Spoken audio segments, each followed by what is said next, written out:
The 2022 Championship Tour kicked off with an unbelievable moment in surfing history.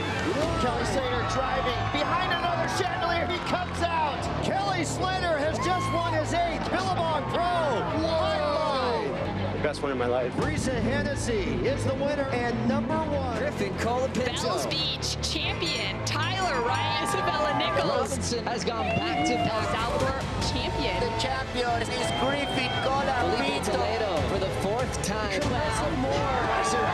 His first championship tour win. Ethan Ewing. Now, this year's Dream Tour will draw to a close at one of the most intense waves in the world. And there's no shortage of drama. Oh my God. A huge wipeout. The Women's Elite return after 16 years away. The battle to lock in the WSL Final 5 reaches its last stand. What we dream of, fun tour. Contenders' dreams are on the line as dangerous wildcards stand in their way. Drops in late. Oh, just under the lid. Super late. And no one is safe. It's just this little cycle arena. Brings that fear factor. You can die out there. He saved himself over the falls onto the reef. Every surfer's nightmare. This is the Outerknown Tahiti Pro. The fight for the WSL Final 5 concludes here at the end of the road. I've been having this vision. I've been having this vision. Either rise or you fall. I'm on a mission, bringing my dreams to fruition. I ain't playing at all. Bring out the body bags. I'm about to kill them, deliver them to the mortician. I gotta do what I gotta do. That's for my face, back in my face. I gotta do what I gotta do. I pray to God, he never came. I'ma do me, I'ma do me. That's in my blood. I never change. That's in my blood. That's in my blood. I never change.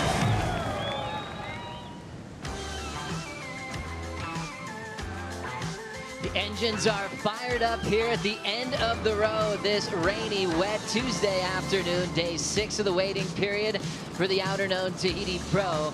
After a serious wave through multiple holds throughout the morning, the stage is set to welcome competition back for the first time in 16 years for the best women athletes in the world here at stop number 10 of the World Surf League Championship Tour regular season to close out an incredible year and work out the Final 5 for the Rip Curl WSL Finals. Thanks for being with us. I'm Joe Turpel, alongside a legend of the Championship Tour for 7 beautiful seasons and a big wave charger, Laura.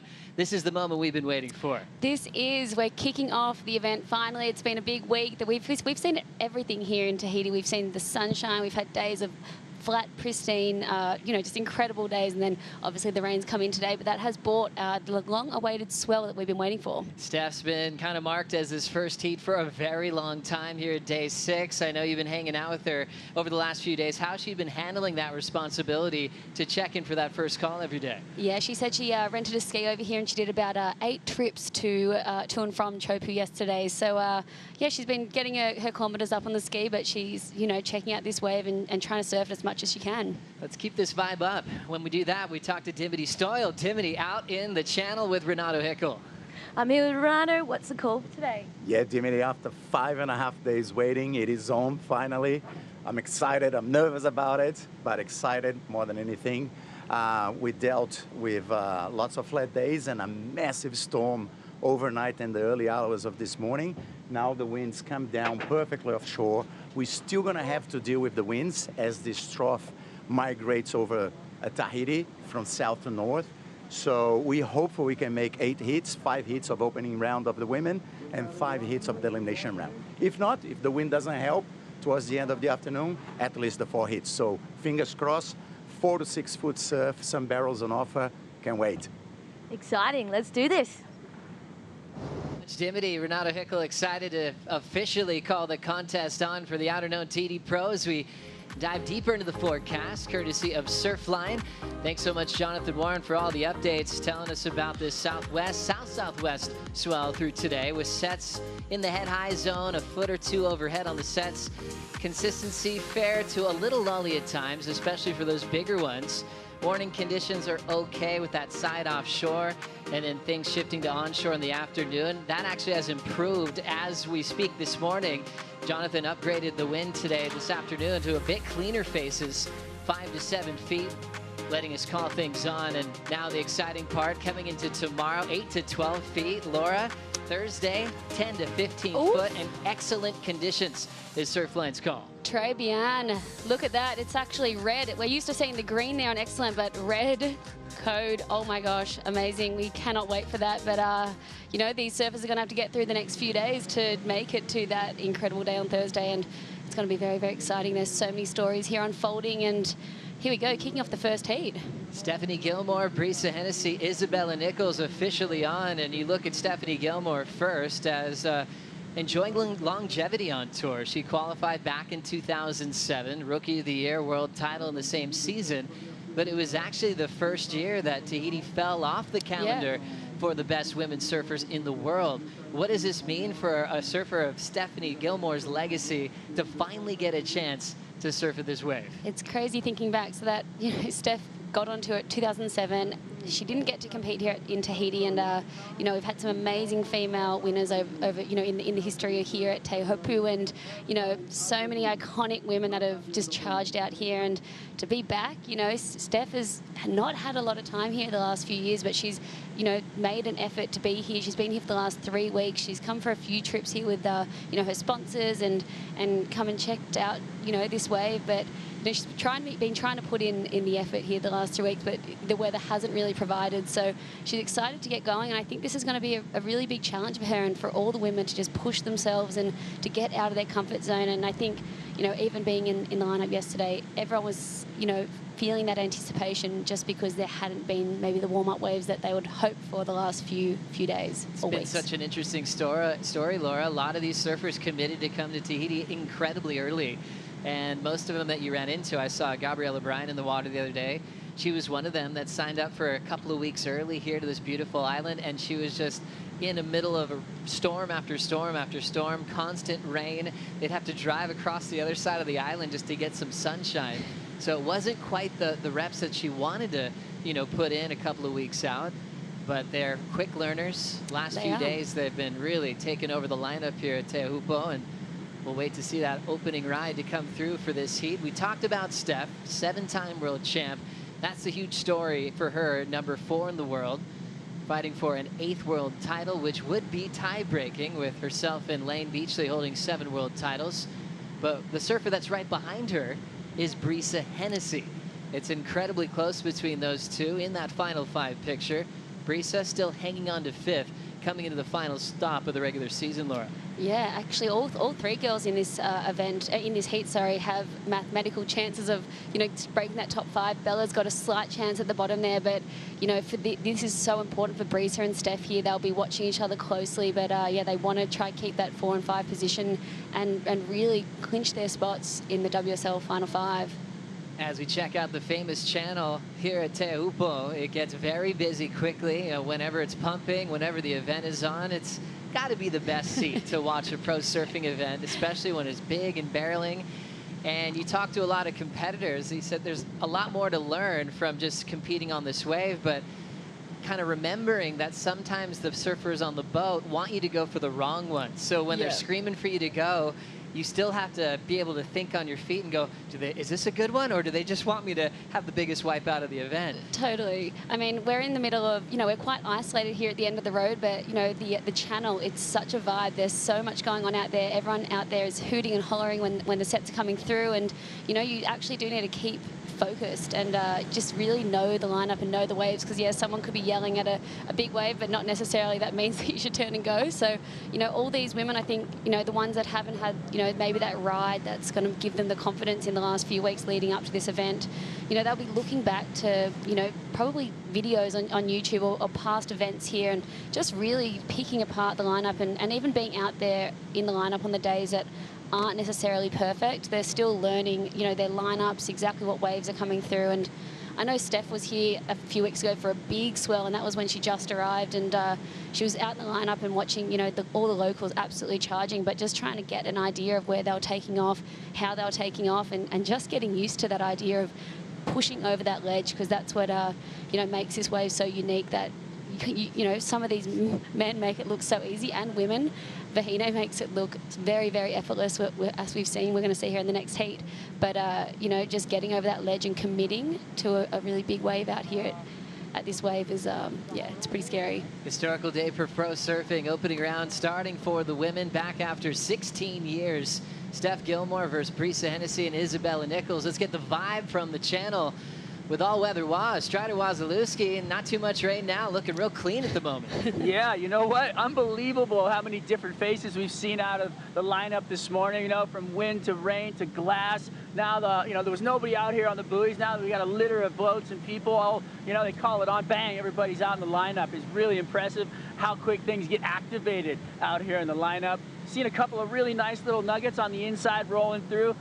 You guys were talking about wave choice. This is one of the hardest waves to pick the right line. It always looks like it's too far away from you, and you can make it. There's something about this wave. It just kind of sucks back onto itself and opens up wide, and you'll see the local surfers. They're going to sit right back in that corner, so I can't wait to see this thing get kicked off and watch some of these waves get ridden. It's going to be fun. Strider, how does it make you feel to see Steph get to surf this venue for the first time in her career, being on tour since 2007, finally getting an opportunity like this? Well, you know, to be honest, I've been waiting for this for a long time. I feel like the women have been stepping up to the plate. They've been proving themselves. They said that they want to do this. And, you know, the waves here are just like, it's like any venue. It's just all about your mind space and having the mental capacity to say that you can do it. And that's all you have to do is win upstairs in your mind, and you can do it. Because these ladies are physically capable of anything. They just have to get ready in their minds. And that's why they came so early, was to get that comfort zone.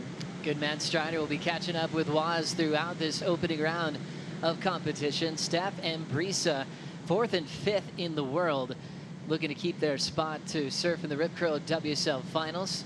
Steph Gilmore had a very interesting start to her year, and hearing a nice interview with Tom Whitaker and Vaughn Blakey the other day, Tommy just reminded everyone, hey, Steph had to miss pipe. Yep. Tough result at Sunset. She's accomplished a lot since then, even a crucial victory in El Salvador to put herself in the position she is in today. Yeah, I agree. This has been there's been a lot of adversity and challenges for Steph to get through this year. I think, you know, she's been on for so long on tour, and this year missing that first event and then having to climb back into that, you know, that top 10 to make the cut.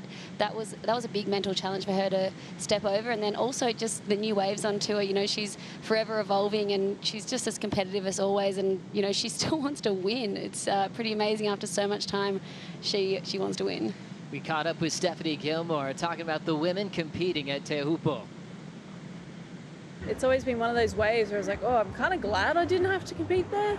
But now that I'm here and now that I'm seeing all of the women together, and we're so supportive of pushing each other, yeah, it's really rad. I'm glad we're back.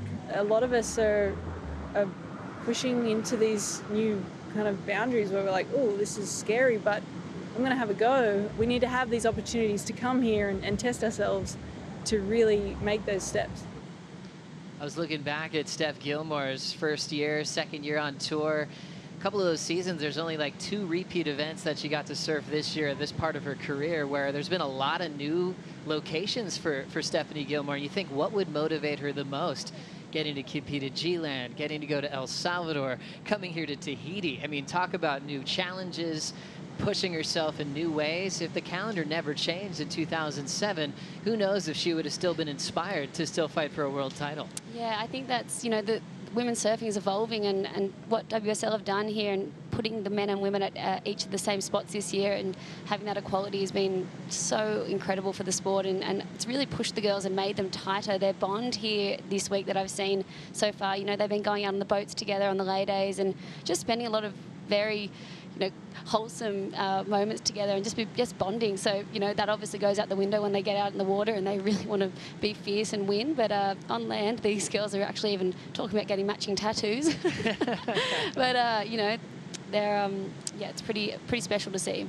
Looking at the size we have today, Laura, expectations on barrel riding, or do you think we're going to see a little mix of both from tubes to turns? How would you be approaching a heat like this? Yeah, well, it's obviously been a slow start to this heat so far, but yesterday afternoon we were out there and it was like this, and we're going to see throughout the evening just a lot more sets pushed through. It looks like there's a few lines coming through now, but I think these girls, as we can see, they're sitting in the spot and they're going to wait for, you know, the barrel rides. They're obviously out there, as we see the first ride.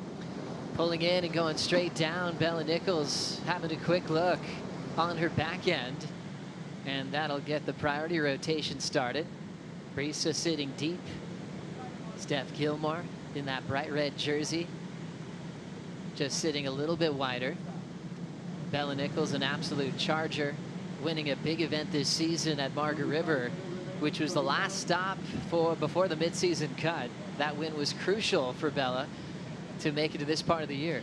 That was absolutely amazing. Even Bella, I think, just, you know, did something she wasn't even ever expecting. But yeah, so we see here taking off. She grabs the rail, but just unfortunately a bit deep there. Some of these small waves tend to crumble a bit if they don't hit the ledge perfectly. But, you know, it seems like Bella's, you know, what she's trying to do here is sit a bit wider and inside, because some of those wide ones that have more west in them, they bowl out more and drain. So she's looking for something like that, sitting away from the other two girls. But yeah, back to Margaret River, that was outstanding, the way that she, you know, she had to win the event to make the cut. And, you know, the mental hurdle that must have taken for her to be able to accomplish that and take out her first win on tour was just, yeah, it was something very special to see. Oh, what a highlight to Bella's year, as she is trying to upset things in that final five picture with 24 minutes to go. Strider Wasilewski, looks like Bella just wanted to get things started. Yeah, I think it's a good idea. I feel like there's a lot of these little waves coming in underneath them, and I feel like they're all kind of almost nervously looking for that bigger wave to get things started for themselves. But I feel like just getting in the rhythm. I mean, 10 minutes I think have gone by already in this heat, and we've only seen one wave ridden. We've had a bunch of little ones on the inside, and when I say little, I mean head high. So that's enough for you to duck into the little barrel, come out and hit the lip. So there's just this big learning curve, and also just an understanding of like the thought that might be running through their mind, you know, just sitting out in the lineup, looking at that horizon, and the waves jump up so fast that you have to just be ready to twitch into one. And, you know, if you see anything that moves, I feel like today's a good day just to get it going, get waves, get your rhythm happening. And on the way back out, you can catch waves as well. So it's not a huge playing field, but the separation and the paddle back out, you can find these little nuggets. Strider, how different is it from these surfers who have only experienced this lineup with the free surf pack and then changing to just 3 surfers in the lineup for a heat? What's the big difference there? That's a great point. You know, a lot of times you're gauging yourself off of other people in the water, like say at Pipeline or here in Tahiti at Teahupo'o. But, you know, when you're out there by yourself, you have to have your marks. You have to have an understanding of where those waves are breaking. And I was talking to Elo on the boat about this. There's a mark on with the trees and where the mountains meet up and where everything triangulates, and you have to understand that. Like, you can be just outside of the ledge and get ready for those waves when they hit. There's actually a crack in the reef out there when it's big that you sit off right behind, so that when you're paddling into it, you get that little tiny second of a flat spot that'll allow you to roll into that doubling up heaving barrel. So there's all these little tiny things that they have been looking at while they're out here. They're not just out here surfing the wave, they're actually getting their marks and finding a place to sit. Here we go. Looks like a wave coming. Looks like we've got Steph Gilmore on her opening ride, grabbing the rail, looking for a little bit of vision, and she will hang on to that line to get the completion on her first ride ever scored here in Tahiti. Steph, just a couple of turns to finish. That'll be the best number of this heat so far. Just the slide from Nichols, and she went down. And Stephanie getting a completion. Well, red wave there, and even with the lip landing on her, she was able to punch through to ride out of that one. Priority now goes to Brisa Hennessy. But I'd say, Laura, well worth the wait for Steph Gilmore. Yeah, for sure. I mean, looked a bit, you know, after 10 minutes, it's always a bit shaky when you, like exactly what Strider was saying, just the nervous energy just builds up minute by minute, second by second. But, you know, Steph, that wave popped up just like also Strider was saying. When the sets come, they kind of jump up and you have to be ready and you have to turn and commit. And so I'm glad Steph just held her mark there. She turned and committed, grabbed the rail from the get-go, slid straight in there, just trying to engage that rail, and a little bit of a bumpy ride there for her, but she got the job done and got the completion. Tucks under there. But yeah, she did well there because it didn't really have much of an opening. It pinched there at the end, but that's what I think we're going to see throughout the afternoon. more of the waves, you know, opening up more. But, you know, a bit of a pinchy end there for Steph, but she got the completion. I suppose every time you think of the incredible barrel rides in Steph's career, they're often on her forehand, as she is one of the best tube riders in the world on any right point break. I've seen her get 10s at beach breaks on her forehand, and she was always saying, I want to get better going backhand. She always said that she'd win an event going left. So, you know, she was just always being hard on herself, but it is something she's been working on specifically. Her coach, Tommy Whitaker, in that catch-up with Vaughn Blakey was saying, yeah, they actually been working on body positioning in the lead up to this event. Yeah, it's called snapper rock syndrome. That's what they all say. But, you know, Steph's grown up on right-hand points breaks and, you know, one of the world's best waves. But, you know, she's pretty vocal about saying that her weakness in her surfing would be her backhand. And, you know, she hasn't had a lot of, you know, backside barrel riding. We were even laughing, being, you know, saying we should go down to a wave pool and, you know, just get any of that, the reps going of getting your body in the positioning to pig dog. And if you don't do that from when you're younger, it can be quite hard to learn. But, you know, you just have to keep trying, sacrifice a few lips to the head, maybe put a helmet on to get used to it. But, you know, Steph's, in my opinion, one of the best female surfers in the world. Well, she is. But, you know, she is still learning and evolving. And I'm going to say that I think we're going to see her get some incredible backside pits here. It's really interesting when you are a fan of the sport and you've just watched everything in Stephanie's career. She had sort of that free surfer, relaxed approach, and just winning felt like automatic for her. It just kind of happened in stride. It didn't seem like you were seeing these big gym workouts or really worried about any rival. She just breezed her way at all these world titles with a big smile on her face. And these days, with new, younger superstars kind of mixing up the title showdown, and she's not #1 in the world at the moment, there's been this really cool change of her career of really loving a challenge, having something to work for, where she's finding her inspiration for this season. For sure, and, you know, things like taking on a coach and, you know, just pushing herself in areas that she might not have had to in the past. Like she was saying in her interview, she didn't really have to surf chopes because there wasn't an event here. You know, they would just stick to the waves and go practice on the waves that, you know, they had in the events. And, you know, she made it look so seamless and effortless, but I just love that about her, that she's got that grit and the determination, and she's just going to keep bettering herself. 18 minutes on the clock in the first heat of the event here in the opening round of competition for the Outerknown Tahiti Pro. Steph Gilmore with a quick lead with a 3.83. Much more to come at the end of the road right after this.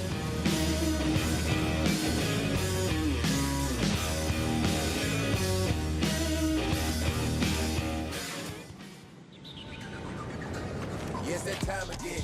Leveling up, doing my thing, yes, that time again. Defending the title, king of the ring, it's that time again.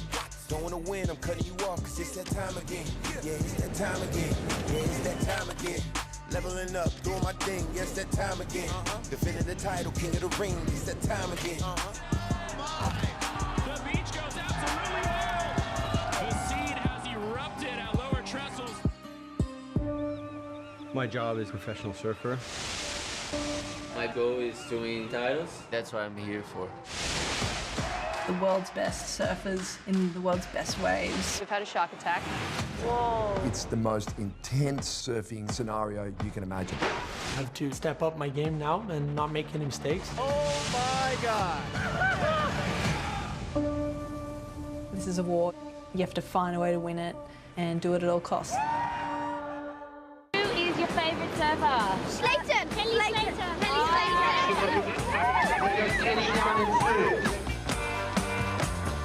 Kelly's results go all the way back to 1992. Give me those two. So tap. What is The it? flag came out. It's the one with the flag. Simba! Don't get too much further.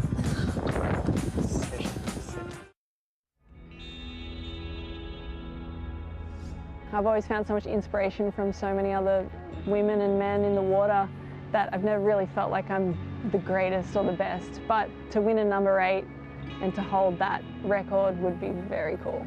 And I would love to do it. And of course, I've been thinking about it a lot. The #8 is great. It's a nice, infinite looking sign. And I have 2 8s on my jersey because I was born in '88. So there's a lot of 8s around at the moment. So we'll see what we can do.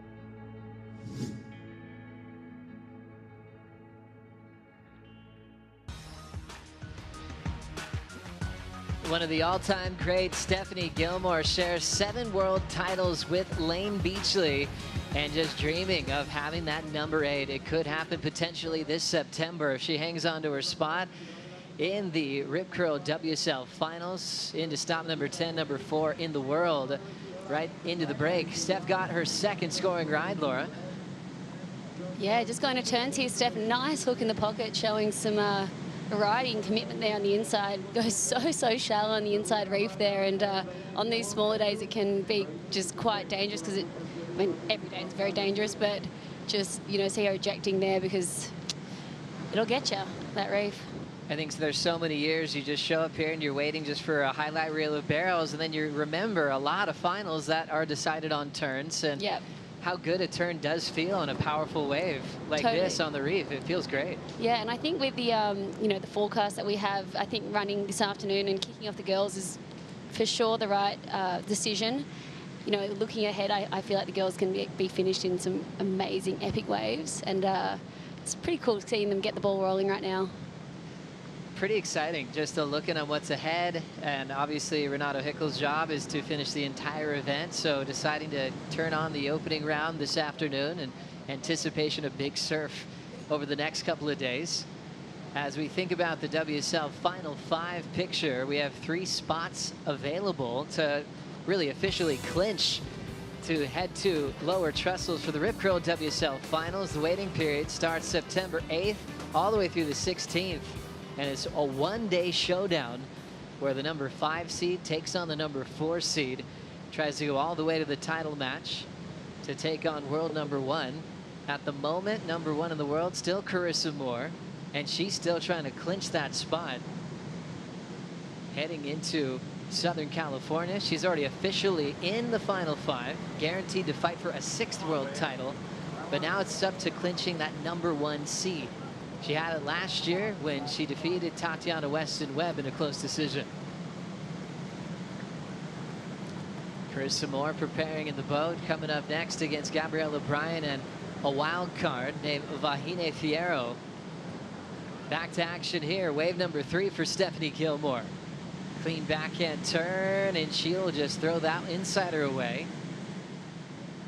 As we know that she is focused on an 8th world title. A lot of surfers, though, are in the hunt, trying to take those spots in the Final 5 picture. We've got Brisa, number 5 in the world. Lakey Peterson dropped to 6th in the world after an upset early at Jeffreys Bay. Remember, she was 3rd into that event in South Africa. Dropped down to 6 after Tati's win, moving up to number 3. Tyler Wright, Gabriella Bryan, and Isabella Nichols also with an outside shot of sneaking in the Final 5 mix. What a shift, you know, so tight there, the points, and you know, it's up for grabs, you know, between Steph, Brisa, Lakey. You know, she's gonna have to do a lot of work here in Tahiti, but you know, everyone can jump around so much on the women's tour, as we saw, you know, Tatiana jump from 6th all the way up to 3 in the last event.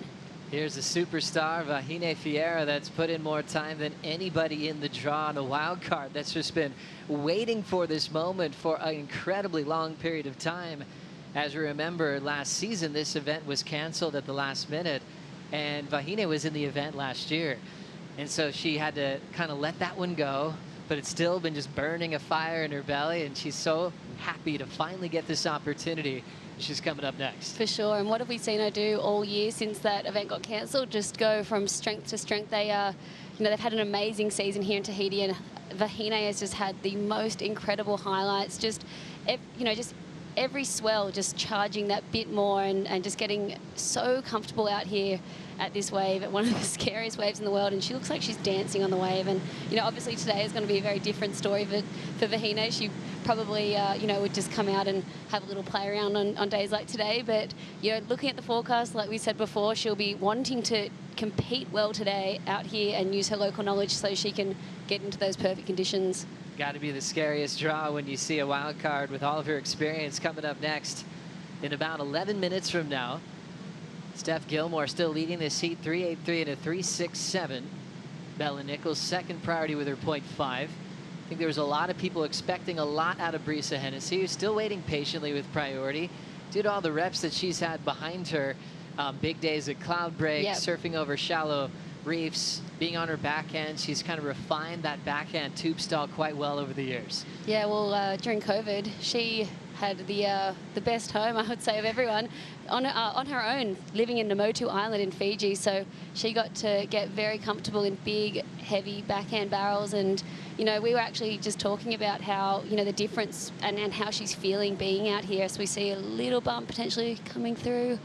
But, yeah, just pushing too far up the point in that one. But Breeze is saying just how different this wave here at Teahupo'o is. It's so short. It's so intense. You know, compared to somewhere like Cloudbreak, it's a really long wave with many sections on it, and you can sort of slide in a bit easier at sometimes. And, you know, she was just saying this is such a different wave to get used to, but she's up for the challenge. And any insight on who's in her corner for this event, Laura? With Kahea Hart, did you mention this to me this morning, that he's out here working with her once again? He's working with Gabriella Bryan. Oh, very nice. And potentially Brisa. Okay, so we'll make that official that Brisa mentions him. They worked together when she was just a young kid. She credited Kahea for pushing her quite a bit at Sunset, and then she ended up winning that event as her first CT win earlier this season that found herself in the yellow jersey, I think for more events than she realized. When she lost in Portugal, she kind of had the comment, well, that was nice while it lasted, and she hung on to it. Yeah. Showed up at Bells, representing #1 in the world. How did you enjoy her kind of getting into that experience for the first time? Well, she held the yellow jersey all the way till G-Land, didn't she? Well, we had the heated Bells with Carissa and Brisa. Carissa got the win and then took the yellow off her there. But it was pretty cool to see someone just enjoy that feeling of #1 in the world, find confidence in it. As you see a very familiar face right next to Carissa Moore, a legend himself, CJ Hobgood, 2001 world champ and one of the best ever to compete here in Tahiti. Having CJ Hobgood as your coach, that is absolutely amazing. I think CJ actually came and helped Carissa at Fiji one year at Cloudbreak, and, you know, just has been, you know, pivotal in helping her push herself in these waves. And obviously CJ having some incredible, insane highlights here at Teahupo'o. Remember his final send-off season where he had the 10 and how much CJ makes us crack up all the time. Yeah. He described it as some fluffy pillows, picking up his board. He said his toe was hyperflexed towards the sky, and he came out nice and sweet, got a perfect 10 on his way out of tour life. Always great to have him back here in the coach's corner. But yeah, we were just reflecting on Brisa Hennessy, on that big win that she had back on Oahu, stop #2 of the season right after Pipeline, and it was such a stellar performance. You could tell she had put in a lot of time on this challenging lineup. She looked like she took control every time she laid down that rail. Oh, she really did. This was a special event for Brisa. You know, she just looked so comfortable. Her boards looked amazing. She looked so strong and just came out of the gates firing, just doing the most critical, powerful surfing right in the pocket. And, you know, she's been surfing this wave since she was an absolute grommet. And to win here at, you know, home, which she's lived for many years, is pretty cool. As we check out her first wave, going to turns, Brisa Hennessy, world #5, getting clipped in transition after a very long wait. She's definitely going to be above Bella Nichols, since Bella just had a .5, and Brisa was able to complete a backside turn. Nice power-based approach from Brisa Hennessy. That score just a 1.43. Needs a 6.07 to catch up to Steph. Laura, what'd you see here? Yeah, Brisa trying to see if there was anything at the start there to sneak under, but just going to turns here. And, you know, unfortunately, you know, she's had such a long wait in this heat, but nice little pig dog barrel style there. That's what we're looking forward to seeing when it's going to be tubing over her head. But unfortunately, that wave just not turning into much, but had to get the ball rolling, you know, with 6 minutes to go, you know, to try get into the top 2. Just has to get into this heat. So Hennessy 1.43, just sneaking in a little backside turn, but Stratter, you could tell she really wanted to get barreled on the takeoff. Yeah, definitely. It was, you know, these waves, the way that they're coming in right now, they have a good look to them, every one of them, but they have to pull back deeper than where they're sitting. So I feel like they're kind of wanting to be in a position to make every wave, but to be behind it, get into that tube, you got to be behind one. And I feel like they've just pushed themselves a little wide. So I think, you know, you got to be just behind it, and then they can come around into the barrel and come out and then come through it and then hit the lip. You know, the judges love it when they see you thread through and drive through the barrel. When you slow yourself down, put your body in the wall, get they say pig dog, where you grab the rail and put your hand up, but you don't want to stop yourself. If you can get that barrel and have all that flow going through with speed from behind it, you're going to get a much bigger score. And I feel like that's something that they're going to have to work on, because they're sitting a little bit further towards the channel than they could be a little bit deeper.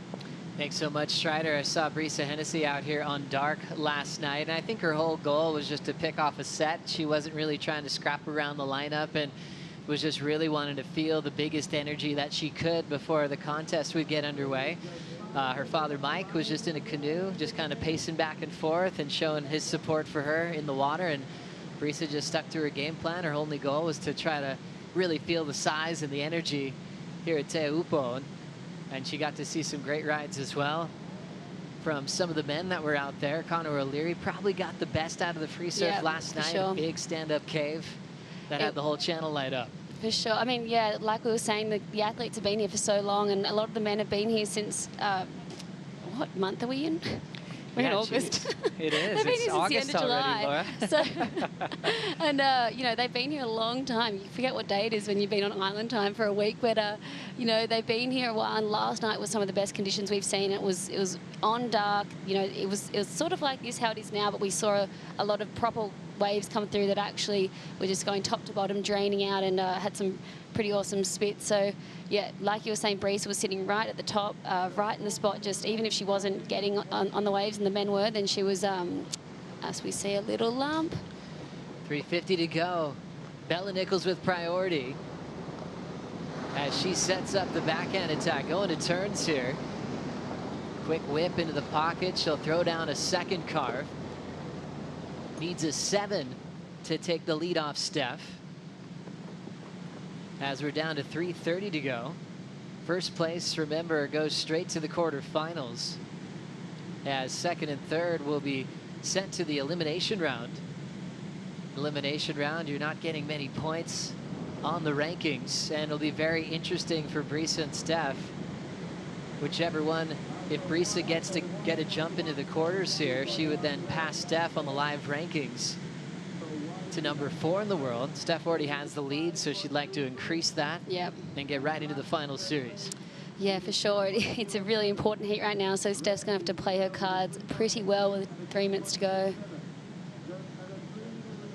So after 16 years, finally back for the women. That last heat that was run here in 2006 was a final with Melanie Redmond-Carr and Chelsea Georgeson back then. Melanie Redmond-Carr was so humble in her post-heat interview on that final, because the wind shifted onshore, and she gave credit to Chelsea, saying, hey, if it stayed offshore, Chelsea probably would have gotten barreled and it could have been a new story. Just credit to her character. She got the big win as she was in the middle of an exciting world title race at the moment. Lane ended up picking up that 7th world title that season.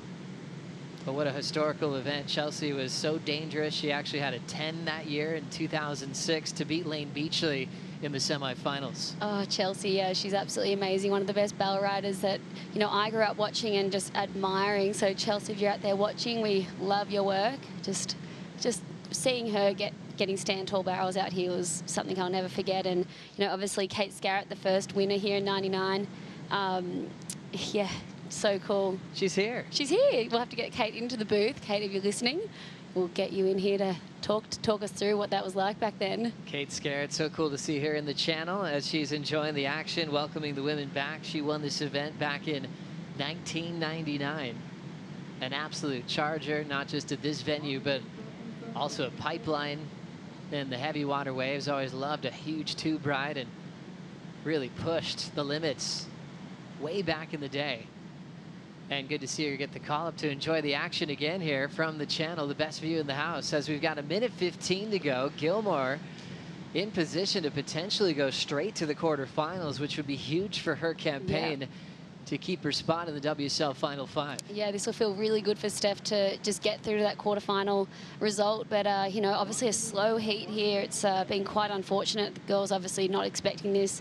You know, even when we were watching but prior to the heat, there were a lot more waves coming through. So the ocean definitely going a bit sleepy here, but hopefully it can just light up and come alive in the next heat.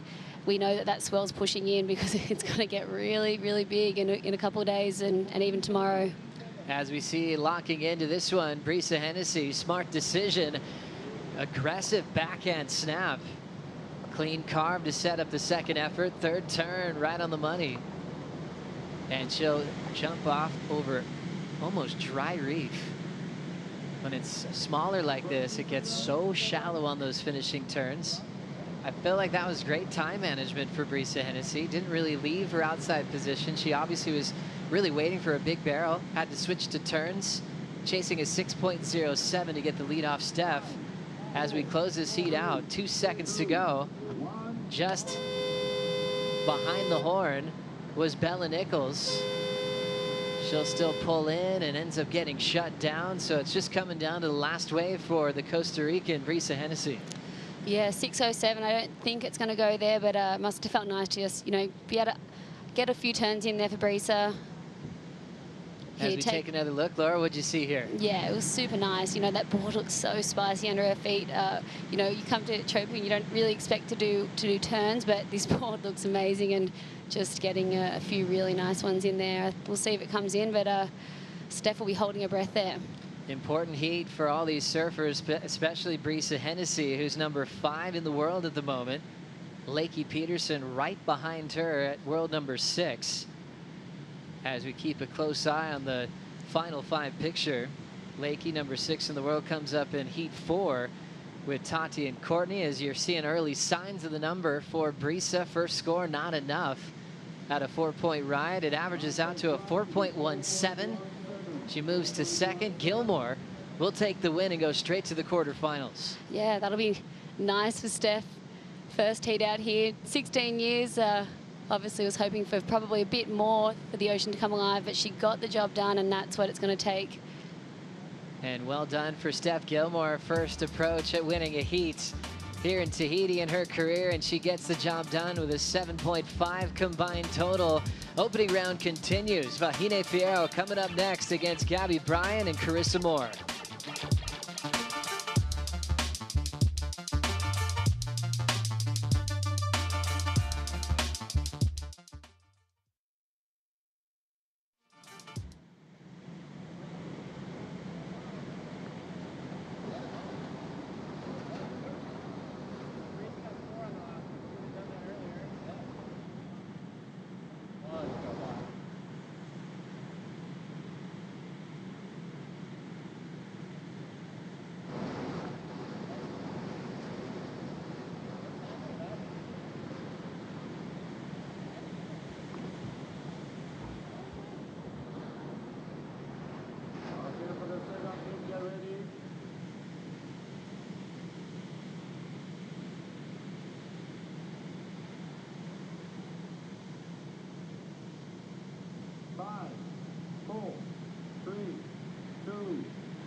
It's extremely hard to win a world title. I think that's why there's only a few names on that list, you know? It's a year-long investment. It's hard work, determination, it's resilience, it's grit, it's passion, enthusiasm. It's blood, sweat, tears. It's 4 a.m. wake-up calls and warming up and dealing with, okay, we're on, okay, we're not. And and, you know, trying to find your rhythm and happy place while you're on the road. There's just figuring out your equipment. There's so many little things that I think do get overlooked on this journey, but in order to be the best, you kind of have to check every little box and do it better than anybody else.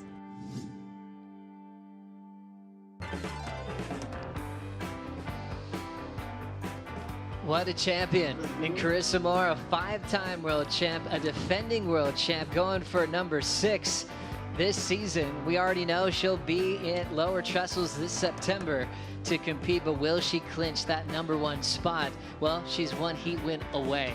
Carissa wins this heat, she'll be officially in yellow back at lowers just like she was last year.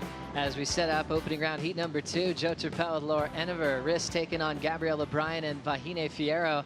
As we said how that close Moore is to clinching that spot, you look, she has one of the toughest heats this round, which includes a hard-charging Kauaian named Gabriella Bryan and also the local wild card that we've been anticipating her start for a very long time.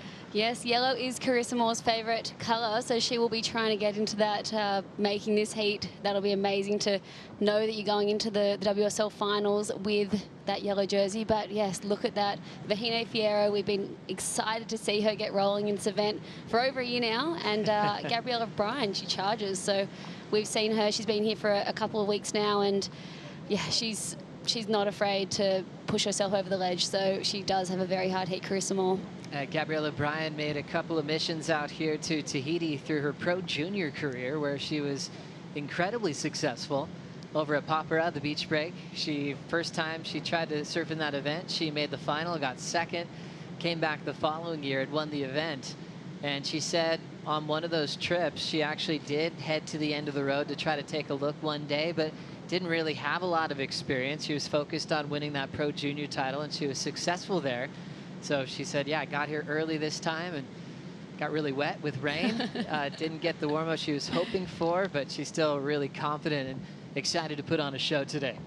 And she's the championship tour rookie. Gabriella Bryan, the only one of the rookies to make that cut, and didn't she? She's just done that with so much fierceness. The same as Isabella Nichols. She got that spot making the cut at Margaret River, getting second in that event. It was absolutely amazing. And I'd go on to say maybe for Gabriella Bryan, she might have been overlooked by the global spotlight.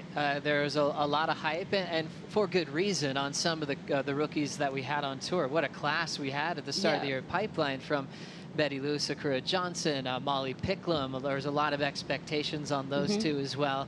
Luana Silva was in the mix, which was great to see. India Robinson, it was a huge rookie pack. And Gabriella Bryan, the last one standing, making that final with Bella at Margaret River, was telling signs that she would not just be at G-Land, but all the way through the regular season.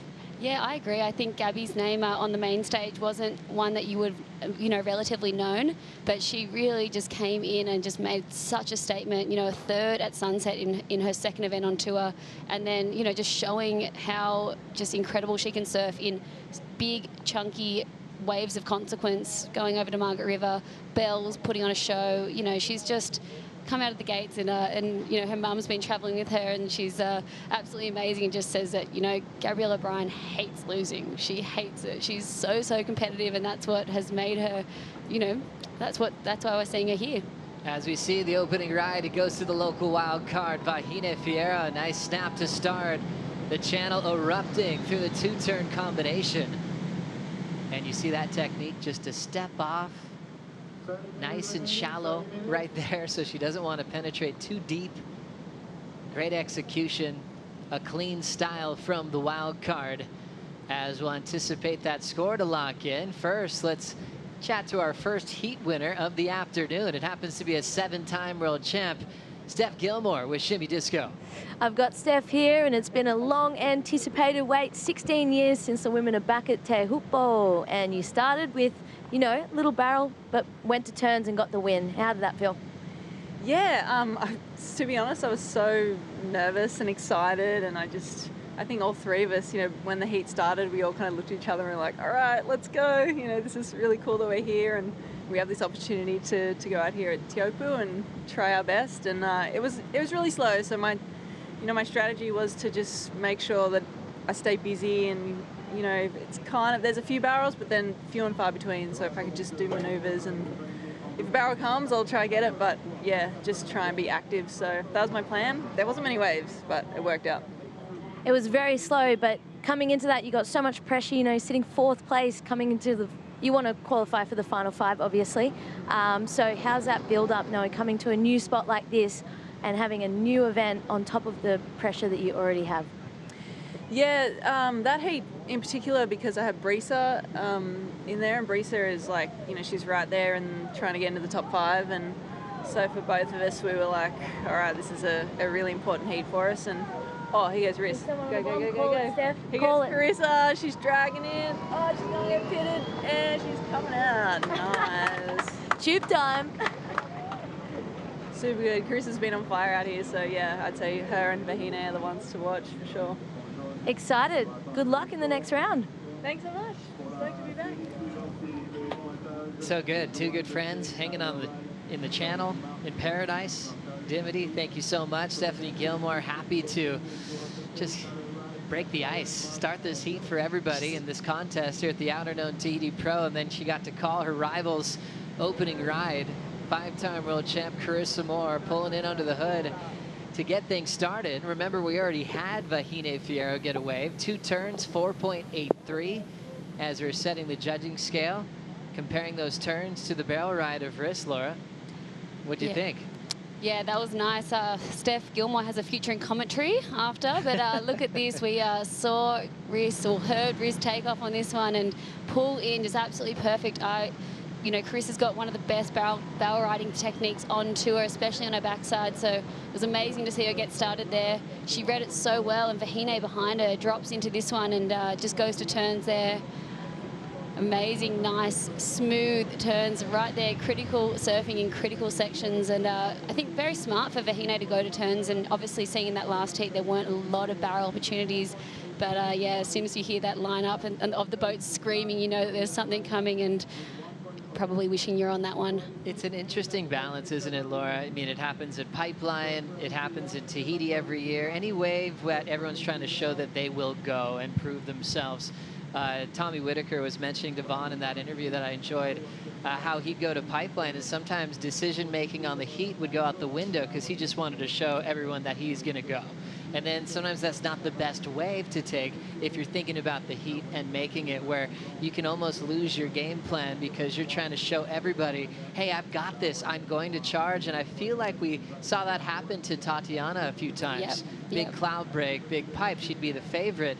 And she was just trying to show the world that she would pack anything that came her way. However, it might not have been the best strategy to winning the heat. And so you got to find that balance. Yeah, for sure. It's all balance. You know, there are you know, a handful of girls on tour that I would say charge the hardest, and that would be Tatiana Weston-Webb, Courtney Conalog, and you know, here Vahine Fierro. But I would think that, you know, those girls, we've seen them, like you've said, get lost out in heats and try to charge too hard, and sometimes it can be 2s or 10s, and they haven't been able to find the 10s. They've got the 2s and they've lost out early because they've just, you know, wanted to show their charge hard courage.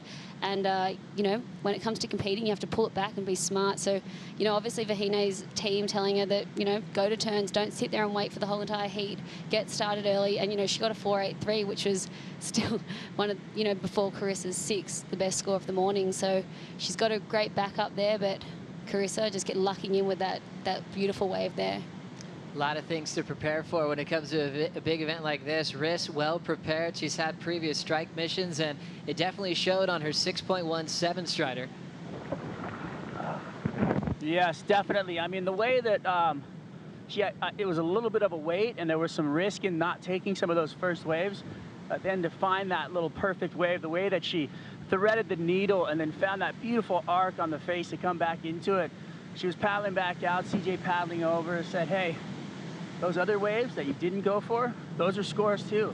And just identifying that those other waves that she can't see, that she didn't know what was happening, and telling her what those other waves did. So really key having somebody out here in the channel. Obviously, CJ having crazy amount of experience out here, and just his information and breakdown on what the waves are doing that she can't see are key for her, you know, as this heat plays out. Because right now I feel like there's not a lot of waves coming in, and to be on every wave is impossible, but even if you're paddling back out and those little ones that aren't being ridden, those are scores as well. Strider, did Carissa spray you with that backhand card?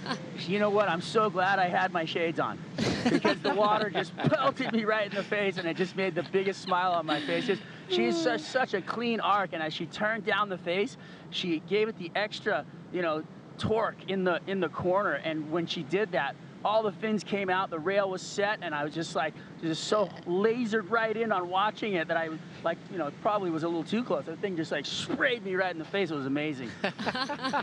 As we have another look, spray protection provided by Oakley for the Waz in the channel here in this second heat. But how good does a backhand turn feel, Laura? You're on your backhand out here on this venue when you have all that speed, you come out of the barrel, and how joyful does it feel to lay down that rail? Yeah, well, Carissa definitely didn't do that for the extra points. It was just to smash Strider in the face with that water. But you know, it feels amazing. You know, connecting your backhand. You know, it can seem scary when you come to a barreling left for the first time, but you know, some of the backside tube riders can have an advantage sometimes, getting really underneath it and grabbing the rail and being able to do very, very steep drops. But yeah, I love my backhand. So fun to watch. Vahine Fierro, a lot on the line for her, and it was pretty exciting just to see her start reading for those couple of turns, as this just happened, a wide west one. Going just past the pack there, Laura. Yeah, we're going to see throughout the evening when the swell keeps pushing in. We know that the southwest swell is going to come, and so those west wide bowl peaks are going to keep pushing through. And you know, they're the waves that are, you know, Hoggy, I think of, you know, back in the day, he got a huge west bowl peak that just came wide. He snuck under, and one of the highlights for me watching, you know, the event out here. But we're going to see throughout the next few days, obviously the competitors sitting at the top here, but then sneaking wide and pushing wide and always looking for those bowls to come through, because they go so dry top to bottom, and yeah, some big scores. And is that the big difference? So really comparing where they're sitting now to what it feels like to sit on the West Bowl, Laura? Yeah, well, the West Bowl waves, like, come in almost like it's a bit of a trip. They come in so, I guess, towards you, whereas, you know, when you're sitting at the top, you know, they'll come in straight, you'll know where they are, and you know, you'll get an easier takeoff on a day like today. And I mean, once it's 8 foot, they're all elevator drops pretty much, but you know, before it's too big, you can get an easier drop from one of the top waves. But yeah, it's really cool. I'll never forget trying to have a look, and your kind of instinct is to sit wide, you know, when you're checking out a lineup. And I remember Owen Wright, who happens to be here, he was like, "Hey, mate, this might not be the best zone to sit in right now." It was the best advice I ever got. But yeah, it's such an interesting reef, how haunted it can get on that west peak, and it definitely can take you by surprise. Vahine pulling in ultra deep, and she goes down. I think a lot of people directly compared this moment to what Moana Jones-Wong went through at Pipeline, being a favorite as a wild card and going on to win over Carissa Moore in that final, and was holding that yellow jersey into Sunset Beach, where she got the call-up once again. And I was thinking about, with all the hype heading towards Vahine, being representing Tahiti and all the islands here, having press ask her about what she is going through, having everyone tell her that she's going to win and how she's handling that. And so I reached out to her coach, 88 world champ Barton Lynch, and he said they talk every day. And he reminded her about this attention that was going to come her way. Yeah. And he said, don't be afraid of saying no, and be okay with that, because people are going to want to pull you all these different directions. And so she was able to create a nice environment with her family, you know, with her boyfriend driving her out on the ski. Her caddies are going to be her sisters. She got the support from mom and dad, and she just wanted to create it really comfortable and fun. And in her interview, she's also said, hey, just because I have experience doesn't mean I'm just going to automatically win. She understands how to compete, and she wants to start one heat at a time. As we see a really cool angle of this last replay. Yeah, I think everything you said there, Joe, is so true. You know, for Vahine coming here, she wants to obviously make it feel like a competitive, nice zone to be in. You know, if she just said that she was going to go out there and free surf, then, you know, that's not competing. You know, she needs to be on the best wave. She needs to do this smart. You know, some days when you're out there, and we've seen Vahine's highlights, she's probably sat out there for 4 hours to get the wave that she wanted. So, you know, it's, you know, these surfers spend so many hours perfecting what waves they love and what waves they want to go. But as we see a nice looking lump here for Gabriella Bryan. Making a move, paddling, and deciding to change her mind. She will lose priority for that look at that wave. Priority shifts to Carissa Moore, who already has the 6.17. Here comes Riss. Stomps the takeoff, pulls in under the hood, gets the exit. 2 completions and 2 decisions for Carissa Moore to take control of this heat, as she is still just 1 heat win away from clinching yellow into the WSL Finals. This is exactly what we're going to see as we see these swell lines and these waves come through. We're going to see the girls turn and go. You know, if they're in the spot, they are going. And Carissa Moore, that felt good. She's got a huge smile on her face. That was absolutely amazing. You know, not actually grabbing the rail from the start there, taking the drop and pulling under. And, you know, that's going to feel absolutely amazing to get the ball rolling. So this was a big situation for Gabriella Bryan, who had the look with priority, gave Carissa priority to get that last wave, as Riss will check in with the 2004 champ in Tahiti, her coach CJ Hobgood. Quick board swap. And obviously an opportunity for CJ to give her some kind words. That was the decision for Gabriella Bryan. Cost her priority on that one, Laura. Yeah, unfortunately that one just snuck under her, but this was Carissa Moore taking off from the top there, not grabbing, but then pulling under the hood here and just coming out perfectly. So, yeah, love this from Riss. She could have pulled in and grabbed the rail from the start, but I think just taking the drop and just making sure she could get under it, that was so well surfed, so well read, and would have felt very good. Nice and open there for Carissa Moore. And the exchange continues. Local wild card, Vahine Fierro pulls in. Great positioning. As she rides out nice and clean, she'll fall on the front side wrap. Started with a 2-turn combo, but this is exactly how Vahine envisioned this wild card performance, getting nice and barreled on her home break. We have a heat. I can't wait to see that replay. You know, just for these girls to get out there and be able to go barrel for barrel is what we've been so excited for and looking forward for 16 years. So, I mean, I'm very excited watching right now.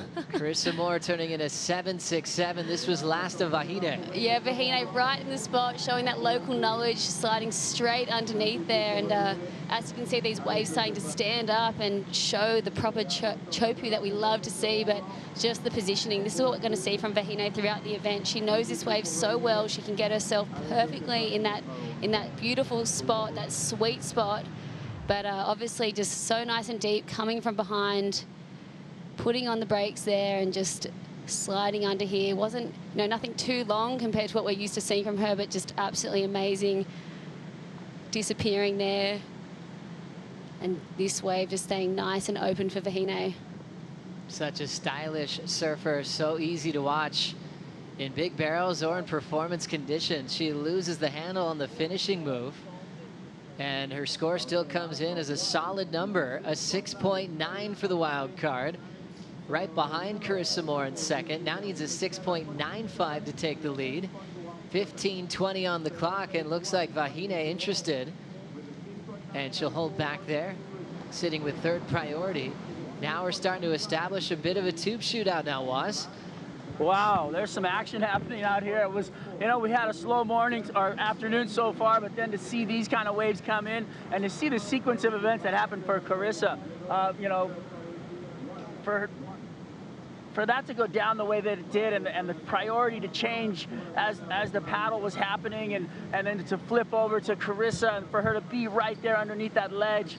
Wow, such a beautiful wave. And she instantly went over and got a bigger board. So switched out her board that she was riding for a bigger board. That one felt a little small. And even when she was coming off the bottom to grab the rail and everything that happened, she still felt like she needed a little bit more lumber. So she came over to CJ, did the quick switch, and Vahine, after she got her wave, she signaled for a board change as well. So she's still on the board that she had on her way, but she looked like she was ready for a change, and her caddy went over and grabbed a different board. So we'll see what happens as this thing plays out. But I'm impressed, and I'm happy, and I love seeing the barrel being ridden like that. It was beautiful. Beautiful to watch. Thank you, Strider. Carissa Moore leading 7.67 and a 6.17. And Vahine right in the mix. Now with third priority, needs a 6.95. The rookie Gabriella Bryan with priority, just had one look before.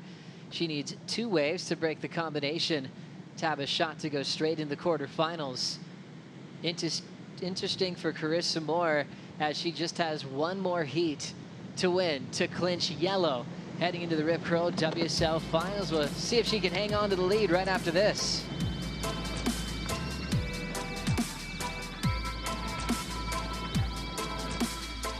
Still feeling like I'm a whole person without needing to win is a really important human experience. Especially because you've had an unusual amount of winning. Imagine if your life was a movie, what would you do? After all this time, I almost want people to experience this story that I've had. To properly meditate, it should probably be like, oh. Yes, that time again. Leveling up, doing my thing. Yes, that time again. Defending the title, king of the ring. It's that time again. Don't wanna win, I'm cutting you off, cause it's that time again. Yeah, it's that time again. Yeah, it's that time again. Leveling up, doing my thing. Yes, that time again. Defending the title, king of the ring. It's that time again. The beach goes absolutely wild. The seed has erupted at lower trestles. My job is professional surfer. My goal is to win titles. That's what I'm here for. The world's best surfers in the world's best waves. We've had a shark attack. Whoa. It's the most intense surfing scenario you can imagine. I have to step up my game now and not make any mistakes. Oh my God. This is a war. You have to find a way to win it and do it at all costs. The Outerknown Tahiti Pro is brought to you by Outerknown, leading the revolution in sustainable apparel. By Tahiti Government, strategic partner of the Outerknown Tahiti Pro. By Vahine, official telecommunications partner of the Outerknown Tahiti Pro. And by Air Tahiti Nui, official airline partner of the Outerknown Tahiti Pro.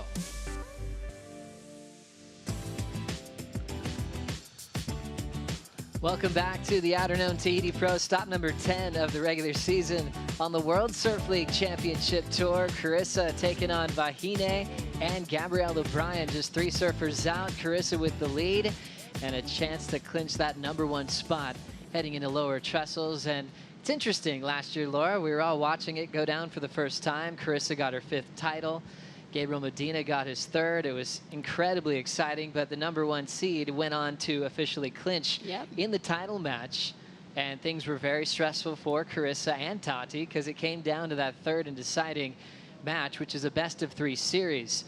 And we had a debate going on who's favored. Do you really want that #1 seed? Would you rather warm up and kind of get your feet wet, you know, at lower trestles? So #1 advantage seems fairly obvious, you know, but would you think that you'd actually want to warm up? And is there any advantage of being a lower seed? Yeah, well, that's you know, that's a good point, Joe. I think, you know, some people say they want that momentum. You know, they can you know, warm up throughout the day and just go from strength to strength. And Tati had a good heat, then jumped in with Carissa and took her down in that first heat of the series. And you know, then Carissa had to really fight back and dig deep and, you know, overcome those fears of, you know, could I really lose this right now? But, you know, I think that was a big learning curve for everyone going into that final event last year for the first time. And I think everyone's going to be very, very ready mentally and physically for whatever they have to do. So there's really no advantage if you're 4th or 5th in the world. That's always going to be the first match of the morning this September. If it stays the same now, it's Brisa versus Steph, but that's not official yet because we've got Lakey Peterson right behind the cut. Tyler Wright with an outside shot. Bella Nichols, including Gabriella Bryan. Yeah. If she could pull off a miracle and end up in the final, she has to have a few things go her way as well, with some of those seats going down early. We see Tyler now here with big brother Owen Wright, who won this event in 2019, the last time we were here, in a very exciting final over Gabrielle Medina. That was such an exciting final. I was actually just watching the replay of that the other day, and just amazing the comeback that Owen had in the final, 10 minutes to get 2 waves under priority, sneaking, in and wide towards that west bowl, and just getting a couple of excellent scores and taking that out. And obviously Gabby got him the year before, and he came back and took the win. Another event where we had a rematch that solid from a 2018 final, Medina stealing it off Owen at the end. We got the rematch in 2019. Owen got it at the end. Very special that he's jumping into his sister corner where he always resides, but more officially at this one with Tyler Wright coming up next. She always credits her brothers like Mikey and Owen for pushing her. Waves like Cloud Break, in my mind, still one of the best backhand tube rides ridden. Tyler years ago, no hand over the foam ball at Big Cloud Break. Still fresh in my mind. Yeah, that was one of the coolest backside barrel rides I've ever seen. Tyler just, no handing that. And she hadn't had a lot of experience in backside barrels. And I remember that so clearly. Matt Wilco went to go that wave and Tyler was on the inside. And she just saw Wilco paddle and was like, nah, I'm taking this. And just got, it would have been a 10s all day. But, back to Owen, I think Surfing Australia have actually brought him over here, and he's been, coaching and helping out a lot of the Surfing Australia team and all the Aussies, just getting to know the lineup. So he's working with, all the girls and just giving everyone a lot of different tips and just, his knowledge and experience of this wave, because he's had a lot of it. Maybe the best brother-sister combo ever in tour history. Both accomplishing Rookie of the Year awards. And Tyler going on to 2 world titles. An interesting season for Tyler, missing some events this year, but still coming out blazing. And we saw how committed she was. A big pumping J Bay, eliminating Stephanie Gilmore in solid conditions, which was great to see. She's looking fresh, inspired, heading into stop number 10. Yeah, Tyler at J Bay was absolutely amazing. She went to J Bay knowing that she needed a big result if she wanted to try jump back into that final 5, situation, and she did exactly that, and got some amazing work done there. Down to 6:50 on the clock. Gabby Bryan holding down priority. I was talking to her the other day. She was trying to figure out how much time she spent at home this year. There's been a lot going on. After Margaret River, she had an opportunity to maybe go home, decided not to. So she's like, maybe I've been home for almost a month, but she's just happy to be enjoying her dream on the Dream Tour. As we check out the recap from heat number 2, Carissa Moore, perfect in decision making. Back-to-back tube ride, 617, bettered to a 767. Had a smaller board here, and she's sitting on a bigger board now, Laura. And this is the wave of the day so far here. Carissa taking off. The crowd was, and the channel was erupting, but perfectly right here for Carissa Moore, just threading the needle there and getting the exit, and another slash and spray in the face for Strider there, who's cheering on excitedly. And Vahine Fiera, getting started here. We knew that she was going to do this and stand tall in some big pits here at Teahupo'o, but amazing to see her get absolutely drained, looking so effortless, stylish, and just in control. Not there at the end, but right, feeling really calm. I'm reading that as well, Laura. Even her 2-turn decision, 483. She just looks like she's got a lot of finesse, and she's not like a Tahitian wild card that's just hopping up and jumping into a jersey. She's committed to the Challenger Series. Yeah. She's now into her 3rd start as a wild card. We saw her 2 previous times at the event in the southwest of France, where she was effective, 1 year beating Caroline Marks. She did have an opening round heat where she won it, which included Carissa Moore in the draw. So she's had that great winning feeling those moments of success already against the championship tour. Yeah, well, Vahine is not just a specialist at this wave. She's 9th on the Challenger Series. She wants to be on the World Tour. She wants to be gunning for a world title. And when I look at, all the waves on tour now and the new schedule for the women, and if I think of Vahine in the top mix with the world's best, I think she could do some damage and potentially make it up into the final 5, surfing waves like Pipe, and then obviously here, and then all the big waves and waves of consequences. She is just so solid and has an incredible, backside attack. Catching up with Barton Lynch earlier, and he said these size days out here at the end of the road, Vahine is often surfing different locations. So it's not like she's out here all the time. If it's a bit small, she'll find other waves she enjoys. For locals, Tahitians know that there's a lot on offer if you know the island really well. And anytime it's absolutely pumping and perfect, she puts her hands up for a mission here to the end of the road, which is now very close to her house. Originally growing up on a different island, she moved to Tahiti because there isn't high school where she comes from. And so that was obviously a clear move for education, but also to be around this environment, knowing that Teahupo'o is going to be a very popular name globally, not just for the championship tour, but also for the next Olympic Games. Yeah, for sure. And Vahine's actually got a little house here that she's built with her family and her sisters, and there's such a little tight unit. And so, yeah, spending all of her time over here, and her sister going to school just down the road. And, you know, this is their new home right now. And, you know, it shows even before Vahine just driving up on it with her truck right up to the top of the point in her four-wheel drive and just unloading onto the jet skis. And you can just tell she's done that 1,000 times before. I was looking at the scenario for Carissa Moore, Laura, and knowing that she's a heat win away from clinching the #1 spot into the Rip Curl WSL Finals. And then I looked at the opening round for Carissa this year, and it's probably been her toughest year of her career to get heat wins. Before the midseason cut, she only had 1 win in this round, losing 4 times in that first round of any event. After the cut, she's had 2 wins, 2 losses. So it hasn't been automatic. This one certainly does, as she's gotten barreled back to back, but she's almost needed a little warm up in events, including her win that she had this year in Brazil, her lone win. She said probably started off as one of the toughest heats she's ever had in her career. Yeah. And then it turned into maybe her favorite win because she started from such a low for herself, and then all glory came to her with a big victory against adversity. I think she had a 1-point total in her first heat in Brazil and came in and was like, that is the worst heat total of my life. And I was like, don't worry, Reese, that happened to me all the time.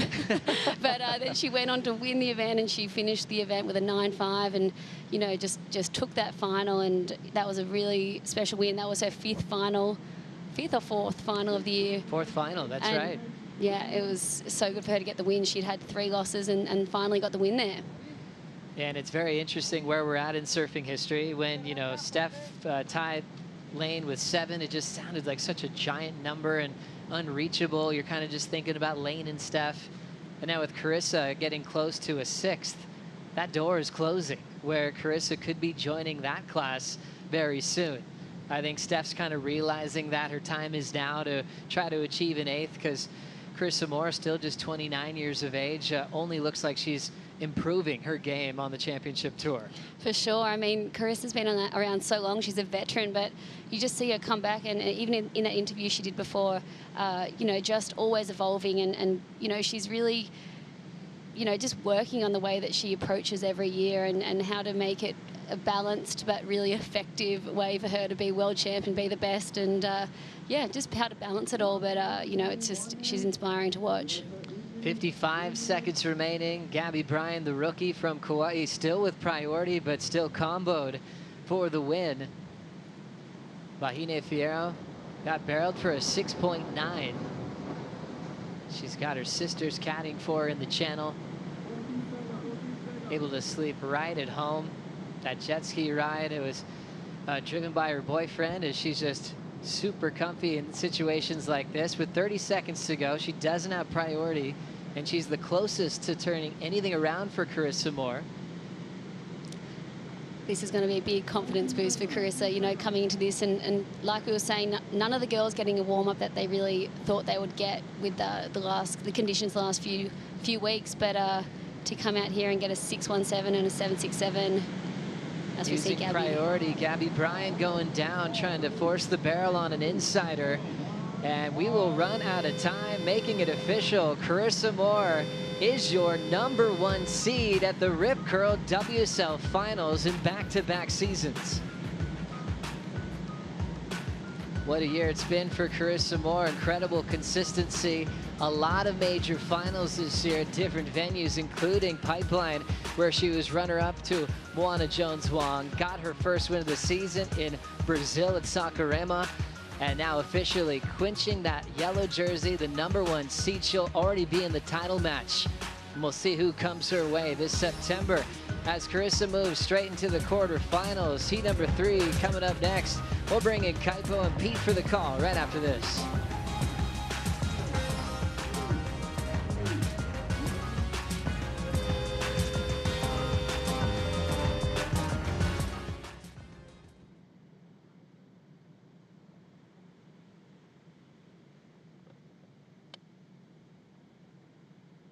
Okay, we just have the heat 3 of the opening round. In red, Joanne, black is Tyler Wright, and white, Carissa Moore. I'll just remind you, 35-minute heat. And for the previous heat, congratulations to Carissa Moore, advancing to quarterfinals. Vahine and Gabriella will be in the elimination round. Voilà donc pour la série qui vient de se terminer, félicitations à Carissa Moore, la numéro 1 mondiale qui se qualifie directement pour le quart de finale. Vahine et Gabriella passeront par le tour d'élimination. Et on vient de commencer la 3e série de ce premier round avec en rouge Joanne Lefebvre, en noir Tyler Wright et Carissa Moore en blanc. Série de 35 minutes.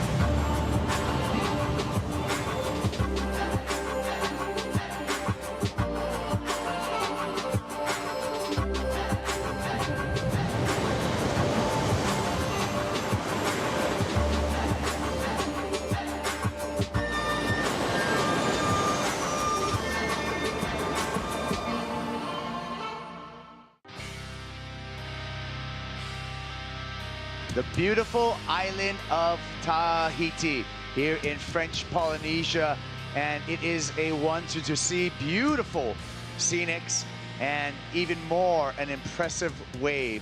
Teahupo'o, the site of the Outerknown Tahiti Pro. Yorana e Maeva, welcome. I'm Kaipo, and this is the Hall of Famer Peter Mel joining me. Pete, we've already seen 2 heats kicking off the women.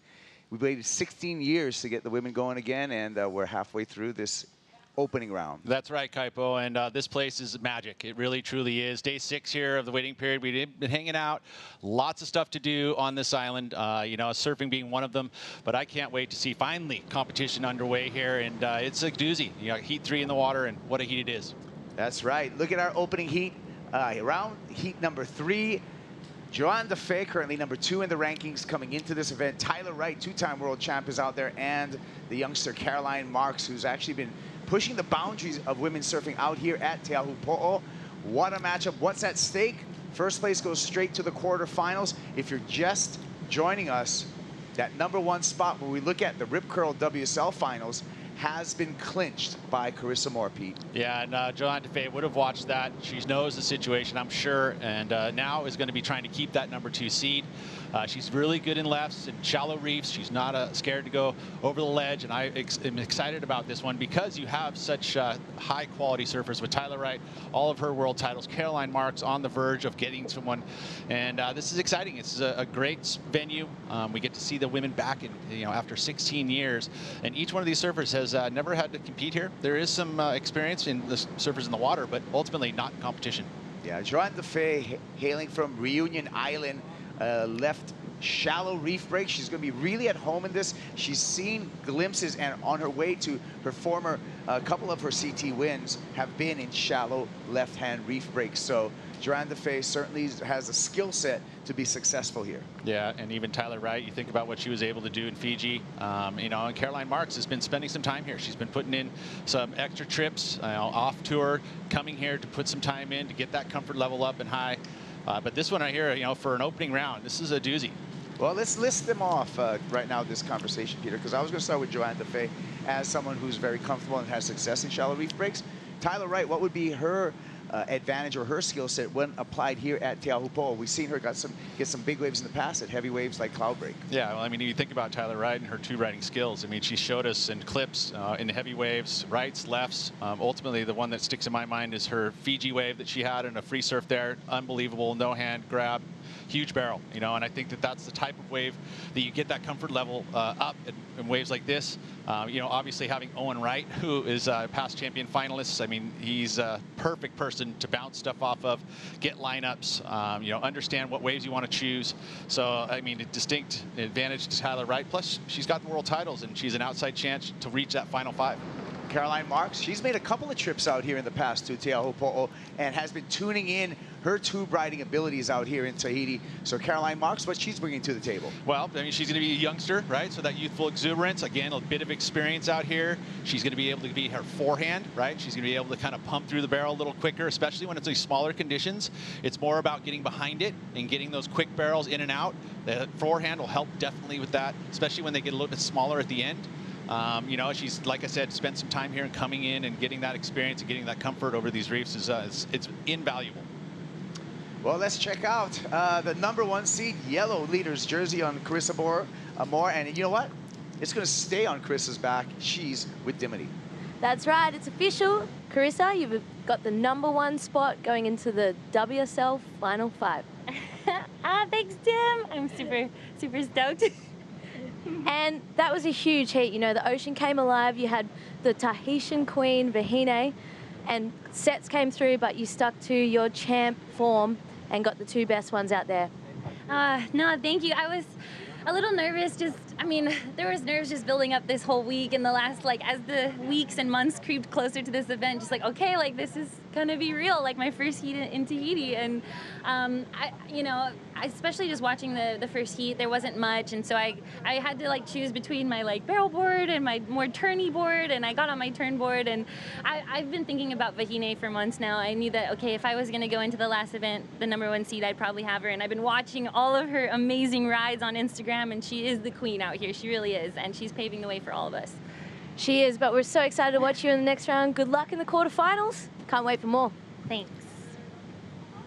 Oh, Carissa Moore. Oh, my ka'i. Congratulations to Carissa Moore. And she's putting herself in right where she was in 2021, Peter, coming into lower trestles for that Rip Curl WSL Finals in that top seed position. Yeah, distinct advantage. It really, truly is. You know, you have to wait for all the other surfers to get to you. And then once you're in that final, you got to beat them twice. So it's a real advantage to have. You know, and as it should be. You know, this is an entire year to get to this point, right? I mean, you started out at Pipeline, and you go to each and every event. This is top 10, right? And you had to get through the stresses of the cut in Margaret River. And then finally, you're getting to this point. You want to have that #1 seed because of how much of an advantage it is. It's really cool to see that she's been able to get that once again. That was her goal at this event. Yeah, she certainly used it to her advantage last year to take out her 5th world title. And to your point, Pete, it is a journey. It's a long path to a world title, and it really starts that first half of the season where you got to make that mid-season cut. We're going to get back to that conversation as Tyler Wright pulling into the barrel really deep in this one and unable to find an exit for Wright. So first score is going to be on the board for Tyler Wright, an incomplete barrel, but I like the early indication of charging from Tyler. Yeah, and I was just going to say, positive signs right there. It's technique, amazing, and it's all about leaning forward, especially on a wave that's running faster like that. On your backhand, you got to get really tight to your board. She would put all of her weight forward and was moving very quickly. The wave just didn't give that opening end section, unfortunately for her, but I love the technique. Take a look here. We'll go to replay one more time, Pete. Yeah, again, look, leading with the head, everything forward, great stance too. I mean, just solid as can be. It's just unfortunate the wave didn't open up for her, but there was it. Just look at how much speed she's carrying into that section, fills up with water, doesn't get the exit. Again, I love the signs though. That's exactly what she's gonna need to do here to make these barrels. Okay, 1.5 checks in for Tyler Wright, but great intent from the Australian as we're here. You've made a lot of journeys here to Teahupo'o, and you've seen kind of a lot of the evolution of surfing out here at probably one of the craziest waves in the entire world, Pete. It sure is. You know, my first trips were very early. We had events here, and actually some event that happened at other passes. You know, here for the year that the first real big year where it was a breakthrough as far as riding Teahupo'o. Conan Hayes was in that final. You know, Kobe Aberdeen taking the win.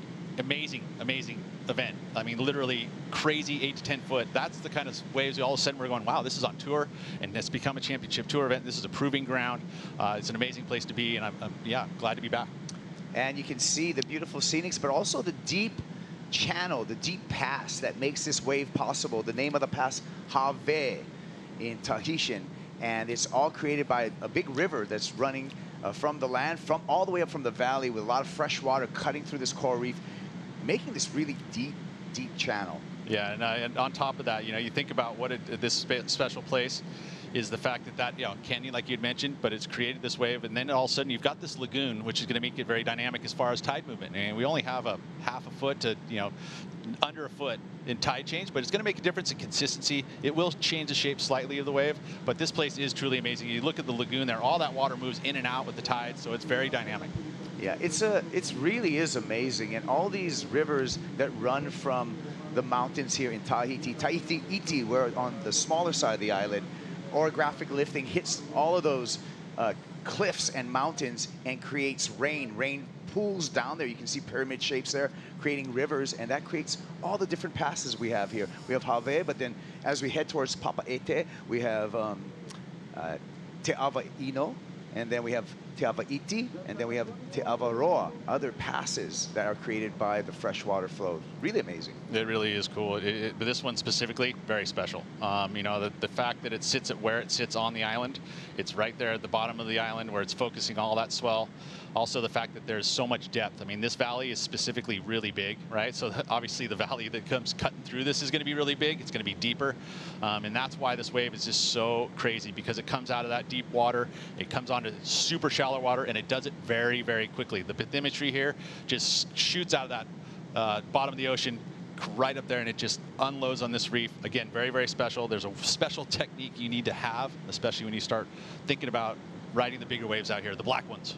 Yeah, Joanne Defay having her best season on the championship tour, coming into this event #2 on the rankings, wants to hold on to that #2 seed going into the WSL Finals. But let's hear more from Joanne Defay and her thoughts.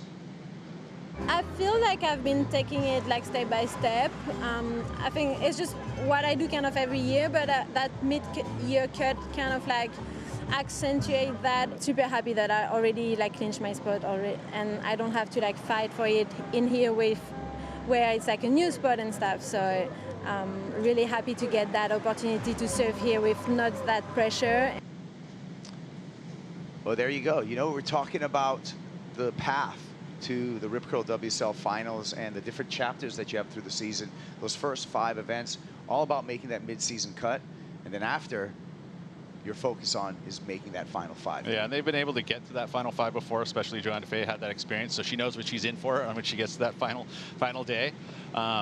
But again, you talk about the mid-season cut. This is something new for this season, and it added right there at Margaret River this new amount of stress with 5 events, having to make sure that you made it into that top echelon to go in for the back half of the year.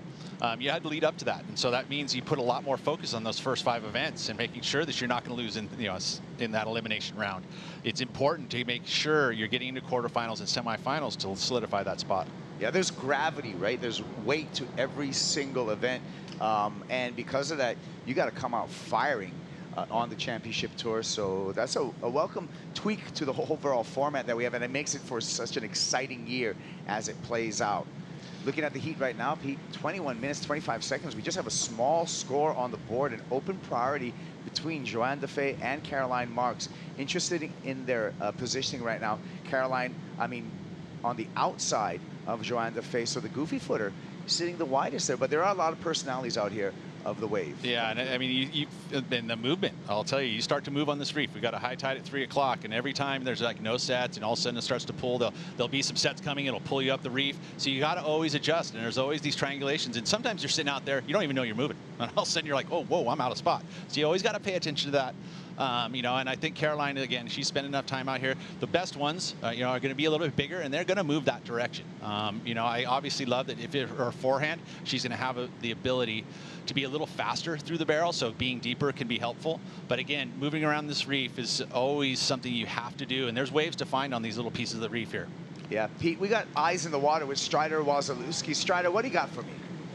Hey guys, yeah, thank you, Kaipo. Well, just talking about the kind of the pace of the waves today and how many waves are coming through and how fast they're coming through. And as I talk about it, I feel like there could be a set looming, but we got a 12 or a 13-second interval. So the waves aren't moving super fast, and there are some big lulls out here. So with that, you know, you're going to see the waves taking their time to come in, the tide playing a big part, and just the way that the waves are going to approach. You have to, if you know, being in the right place at the right time is almost a roll of the dice today, because there's not a whole lot of waves coming in, and if you're in priority for when those good ones come, you're in luck.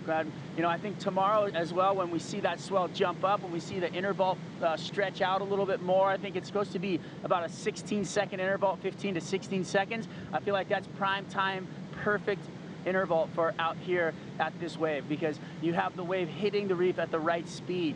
And when we saw that heat between, say, Kelly Slater and John, it was at a 15-second interval, about 9 feet at 15 seconds. That's about as good a number as you can have for a heat out here, as we saw with that heat. So I think that's what we're going to be looking at tomorrow. Today, a little bit slower, a little bit longer wait, and a little less hook on the reef. As the waves move faster, they stand up faster, and they throw harder as a bigger barrel with the seconds as they get bigger and bigger. And then we saw that last code red swell. That was up into the 19-second interval, and the waves were moving almost too fast. And as you saw, it was almost unrideable during that swell.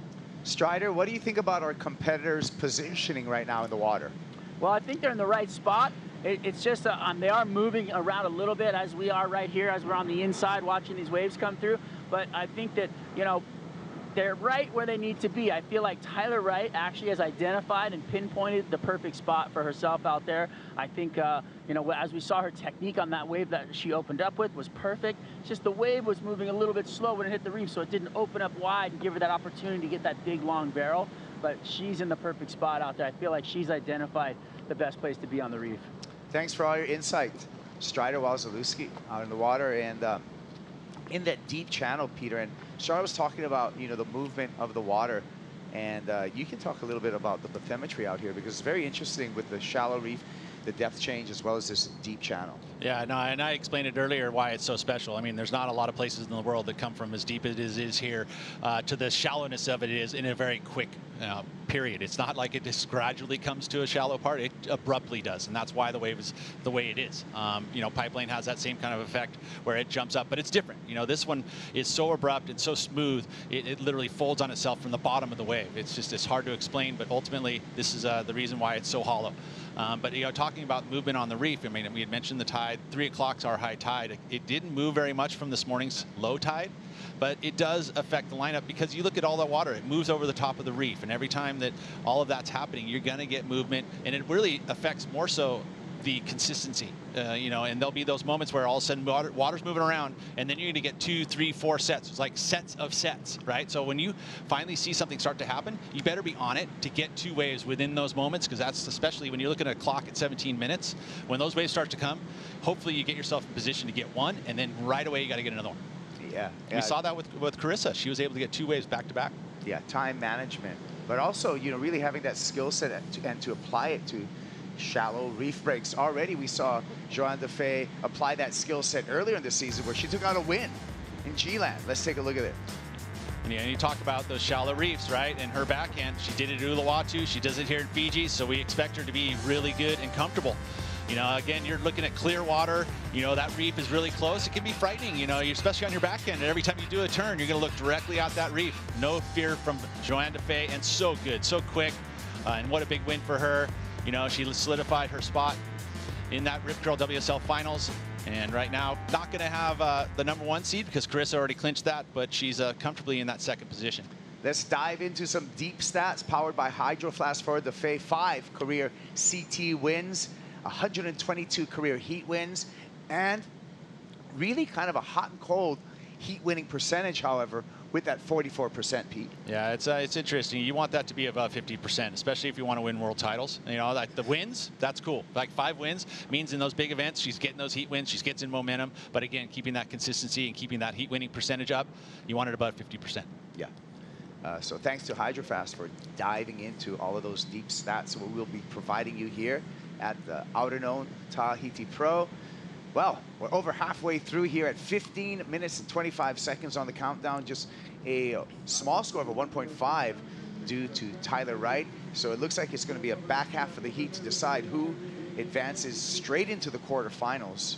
And a little bit of movement in the water, Pete. Well, I feel like, you know, like I said, whoever ends up getting this next wave is going to have an advantage.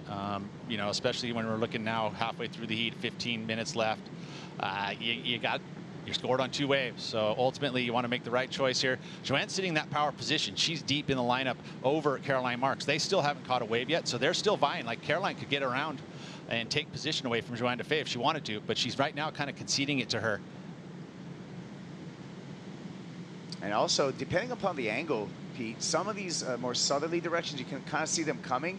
But when we talk about the more southwesterly direction in swells, some of those waves come by surprise. Yeah, and they do, and they move over too, right? Well, that's what Caroline seems to be looking at. They're going to come a little bit underneath the main takeoff spot. They're going to have the nice little hollow section that, especially when we have the beginning of the swells. You know, this one came at a much more westerly angle than we had in the past. You know, we had, when we first showed up here, there was a lot of east-southeast, and the practice sessions were in that type of swell, which is not going to be the case when you're out here competing at Teahupo'o. We usually don't run on southeast swells. Yeah, you can warm up, and we'd have fun surfs, but ultimately you want those strong south angle, southwest specifically, especially when you get that heavy water coming out of that deeper part of the channel and really hooking on the reef. Wind's been cooperating for us, Pete, but the wind here also, I feel, very unpredictable. Super unpredictable. I mean, you talk about the reason why that's the case is we have local weather over the top of us, and we don't know it's going to go head south of us or north of us. And ultimately, that's what makes that forecasting so difficult. Right, pulls the rail on the takeoff. Patient here, gets a backhand hook. It's going to go to turns on this wave just to get another score on the board for Tyler Wright playing the game. Right behind her, a big hook from Joanne Defay. JoJo carving in the channel now. So strongest turn so far of this heat with Joanne Defay. And just strategically kicking out very quickly because she knows how important this priority is going to be in this back half of the heat, and a very strong turn. Matter of fact, the strongest of this heat. Feels like to me that Joanne Defay will get an advantage. We'll look at the replay there, but look at that. So smart competing. I mean, that's why she's won 5 events. She knows what she knows, how to compete at such a high level. So the paddle battle, the race out back into the lineup and to gain priority between Tyler Wright and Joanne Defay. Looks like Joanne's got a pretty good lead over Tyler Wright, so unless she gets pulled back by one of these waves, it looks like she will fall into second priority. A patient Caroline Marks sitting out at the peak with first priority. No score yet for Marks. Scores are in for Joanne Defay. Meanwhile, Tyler Wright just pulls the trigger, takes off on this one on the inside of Joanne Defay, and not a lot of opportunity there, but maybe a little bit better than the 1.5 which she currently has. Yeah, and just a quick decision right there to kind of whip it on that wave. It did look like it had a full section for her to try and do a nice dynamic turn. Bit of froth on the face, which is always a little bit difficult to set those rails. So, I mean, again, she's probably not going to improve by much if she does, but you never know. Roll the dice, stay busy. That's kind of what some of the strategy is about. Here we go, Joanne Defay now on the backhand. No barrel opportunity here, so she hooks off the bottom, slashes off the top, and gets 2 in before she's going to run out of water on the inside there. Meanwhile, Caroline Marks pulls in the barrel, makes the exit. Nice carving roundhouse turn for Caroline, but what a great takeoff into the barrel for the goofy foot Caroline Marks. This is huge.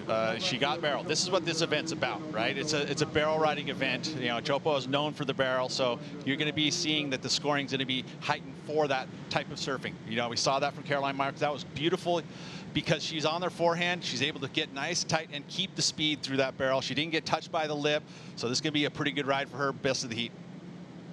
Well, 11 minutes and 15 seconds here, counting down. And we're going to check out some replays here. Caroline Marks and the barrel, Pete.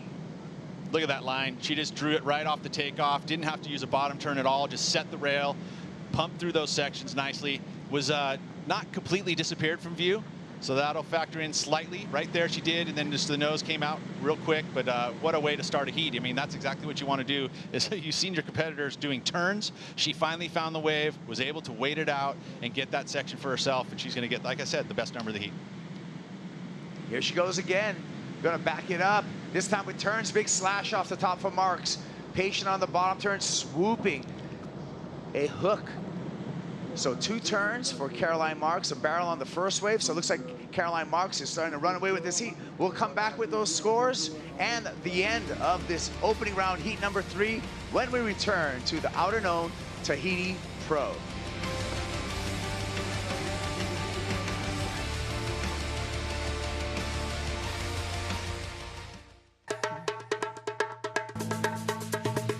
Everything's gonna be alright. Everything's gonna be okay. Everything's gonna be alright. Kila kitu kitakuwa sawa. Usitie shaka.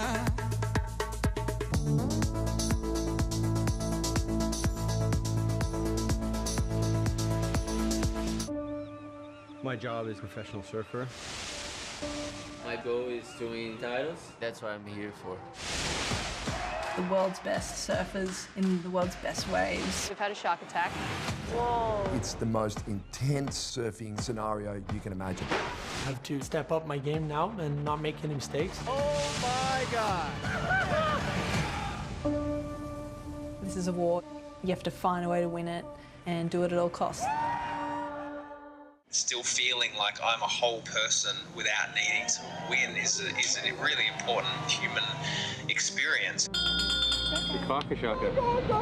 Especially because you've had an unusual amount of winning. Imagine if your life was a movie, what would you do? After all this time, I almost want people to experience this story that I've had. To properly meditate, it should probably be like, oh.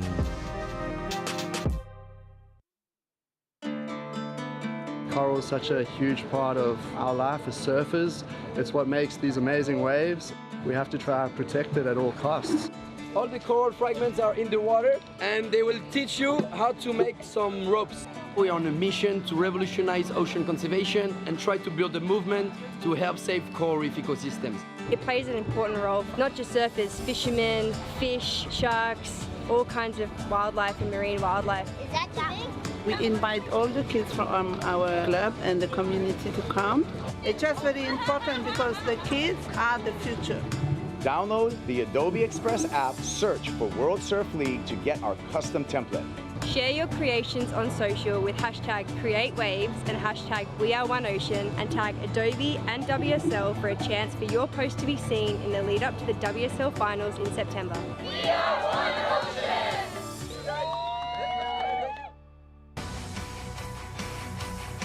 Remember, share your creation and use the hashtag CreateWaves as well as the hashtag WeAreOneOcean, tag at Adobe as well as at WSL Pure. Let us know how you're making a difference because it's all our ocean. We are one ocean. Great initiative that we're doing at every single stop, and we're working with coral gardeners here, Peter, and to replenish our reef over here with those little coral gardens that we started putting the little pieces out there. You participated with us. Thank you so much for coming.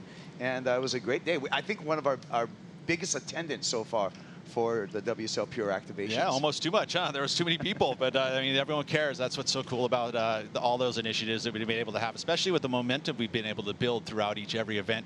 We've had partners throughout, and each of them a local region, being able to give back to that local community, especially, you know, one right here, we're planting reef, really gardening reef right inside of Teahupo'o right now, which is really cool. You're able to build these things, and it's amazing to think about it. You could actually grow reef, and you know, coral bleaching all over the planet has been happening, and it's really dramatic. And so to be able to figure out a way to kind of create your own garden, get a part of it.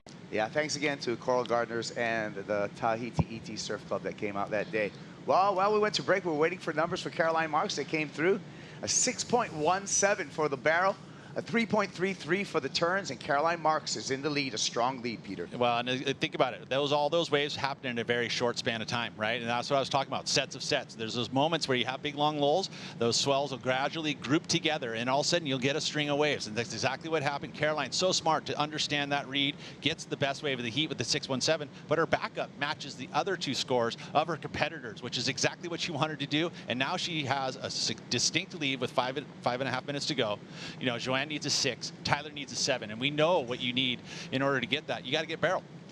Yeah, not likely to get either the 6 or the 7.27, the requirements for both Tyler Wright and Joanne Defay on a wave just doing turns. So great not point. a chopo. Yeah, and not as we look at the criteria for this particular break, heavily weighted on barrel rides. We get that criteria every single morning from our head judge, and that fact was reiterated to us over and over again. I mean, that's what's on the menu. Yeah, you think about it. Updated notes. Here it is right here from Teahupo'o. All elements of the criteria are taken into effect. We know that every time we're going to come to this event, all of those elements are going to be looked at, but some are going to be accentuated. Points of difference from the judging we'll look at today is the commitment to ride the biggest and or heaviest barrels. It will be highly rewarded. That's number one. Deep technical barrel riding will be highly rewarded, obviously another one, and then major maneuvers and critical sections will happen as well. We saw that one right there. That's a 3.5 for Joanne Defay. That was a critical section. She was able to hook it nicely. That's why it's the second best number of the heat, but the barrel ride, that's what we want to see. 6.17 right there, 3.5 points higher, or 3 points higher than her competitors, and so we want to see the barrel being ridden. Caroline, knowing that, she waited for the right wave and finds the backup. I mean, and she goes to turns here. She had to make this choice because she knew she may not get another chance before this heat ends. We're at 4.5 minutes. We went through all that long break. We hadn't had any waves ridden. So again, it's those moments that you have to capitalize. Caroline did so well to do that. Wave selection also being key. It's going to be key for Tyler Wright with first priority, as she is going to have to identify a wave that barrels, because right now with this swell direction and this tide, not every wave is offering a barrel. Well, and Strider touched on it when he was talking about that 13-second interval, right? That's a slower moving wave. It's not as much energy as the ones we have in 16, 17 section, which are going to barrel pretty easily. Even the small ones will barrel because of the fact that it has more energy in the swell. Today, not that much energy, so the only ones that are really going to be barrels are going to be a little bit bigger. They're going to have more energy in the swell. That's where you're going to find those. So there's not as many of those. Well, clock ticking down, 3 minutes, 35 seconds, and a quiet Teahupo'o. Now, there's a couple ways to say it. I mean, when we look at the Tahitian language, we have Teahupo'o, or we could say Teahupo'o. It would really be the difference in a Polynesian language, the difference between a Kauai or a Kauai, whether you use that Okino or not. Here we go. In the barrel, Joanne Defay needs to fight for an exit and cannot overcome that barrel clamping upon her, so not enough. She's going to have to make her way back out. She'll be in the back of the line priority-wise, and she'll still be searching a 7.27. Well, that's the stress of the clock, right? Making that decision, going, well, maybe this one's going to barrel, and unfortunately it didn't. So a waste of priority there. It's not even going to go into her top two. So unfortunately for Joanne Defay, it almost looked like it was going to do it, you know. But again, with that lower energy like we've had, it's not going to really turn into itself and open up, and it just fills up with water. Matter of fact, the barrel is completely shut down on top of her. And unfortunate, maybe she was able to slide through that with a little extra speed. Ultimately, I don't feel it being a 6.01. We already have a 617, which was a nice, clean, fast barrel. When you drive through the barrel, that's something that the judges get really excited about. And driving through that barrel, I mean, what are some key aspects of your stance on the backhand to be able to drive through that barrel? Well, and it's being able to move your rail and actually bottom turn or actually pump speed, which is hard to do when you're in a stance of having your hand on the rail. We see, you know, people describe it, and Strider describes it, the hula hoop, right? Where you're actually trying to hoop, you actually move your hips, where you're going to gyrate your board differently than you would a normal bottom turn because you actually have your hand on the rail. So it's a little bit more difficult to gain speed backhand, but ultimately to slow speed down, it's a distinct advantage. You're able to put your bum in the wall, you're able to slow down, and we see that technique being used by John Kelly, all the best backhand tube riders there at Teahupo'o, especially because sometimes you can outrun this wave and you actually want to slow down and maximize that barrel time. Having that control in your backhand is really, really good. Of course, when it's smaller, you know, the advantage being to Caroline Marks with the forehand, where she's able to pick speed through a little barrel. It's hard to gyrate and do the hula hoop backhand, whereas on your forehand, you're just using little subtle movements to get that extra speed. Well, the advantage of being on your toes right now at Teahupo'o is played out for Caroline Marks. She's just a minute away from advancing straight to the quarterfinals. Things are looking bright for Marks.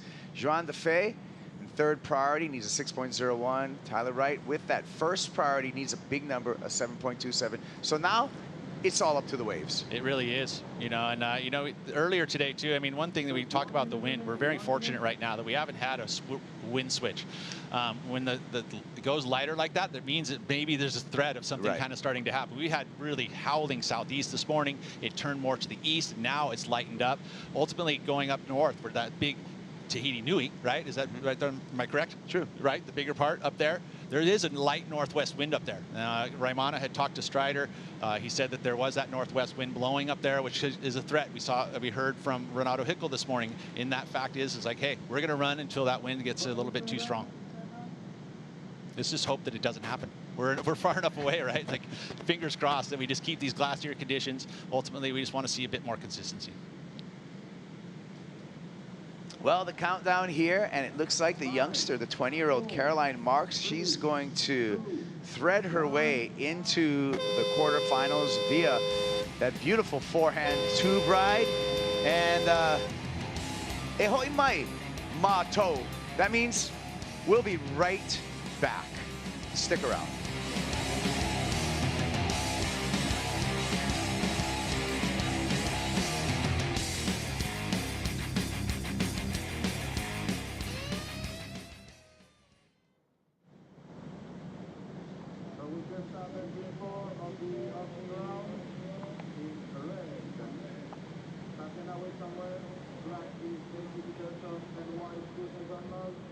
I just remind you, 35 minutes.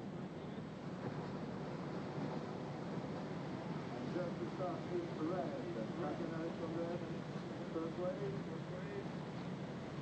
Voilà, à l'instant, donc, dans cette série, la première vague de Charissa Moore en rouge. À 18 personnes américaines et pour une autre américaine.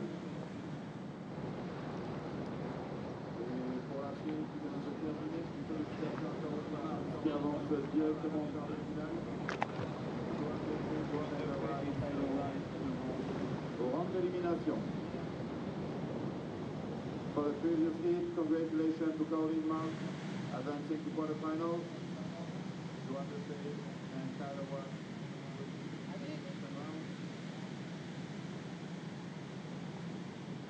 Il a récupéré la boîte et tout.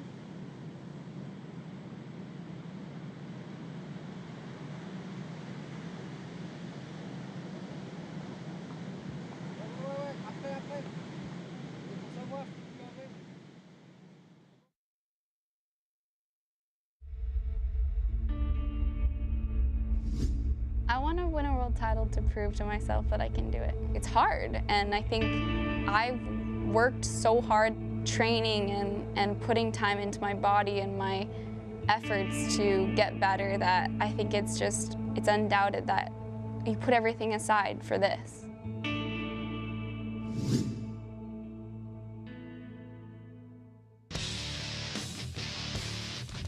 The Outerknown Tahiti Pro. We're in the fourth heat of the opening round. Just hearing from Tatiana Weston-Webb coming into this event, the final event of the regular season, number 3 on the rankings. She's out in the water with Lakey Peterson, as well as Courtney Kaipo, along with the Hall of Famer Peter Mal, talking through all of this action.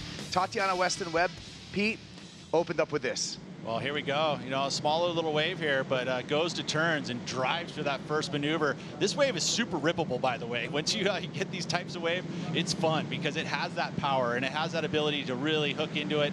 It's got that wave breaking back at you. Tati does very well here to turn a 5.17 for this wave, and that's a good score for just picking up a quick wave, knowing the consistency is low. She's able to get there, get that quick wave, utilize. I think she surfed that wave up in potential. Oh, she certainly did, and she would have taken note from the previous heat that did have many lully periods throughout that heat. So that 5.17 opener, you know, within the first couple of minutes, a valuable number, a great call from Tatiana Weston-Webb. Weston-Webb, if she makes the semifinals here, no matter what the other competitors do, she will clinch her spot in that Rip Curl WSL Finals. That's 2 heat wins. You know, she takes this win here, wins that quarterfinal, she's there and clinches her spot. I mean, she's at 42,610 points at 3rd. You got Stephanie with 41.6 behind it, 40,000 for Risa Hennessy, and that's where the cut line sits right now, with Risa sitting just above in 5th.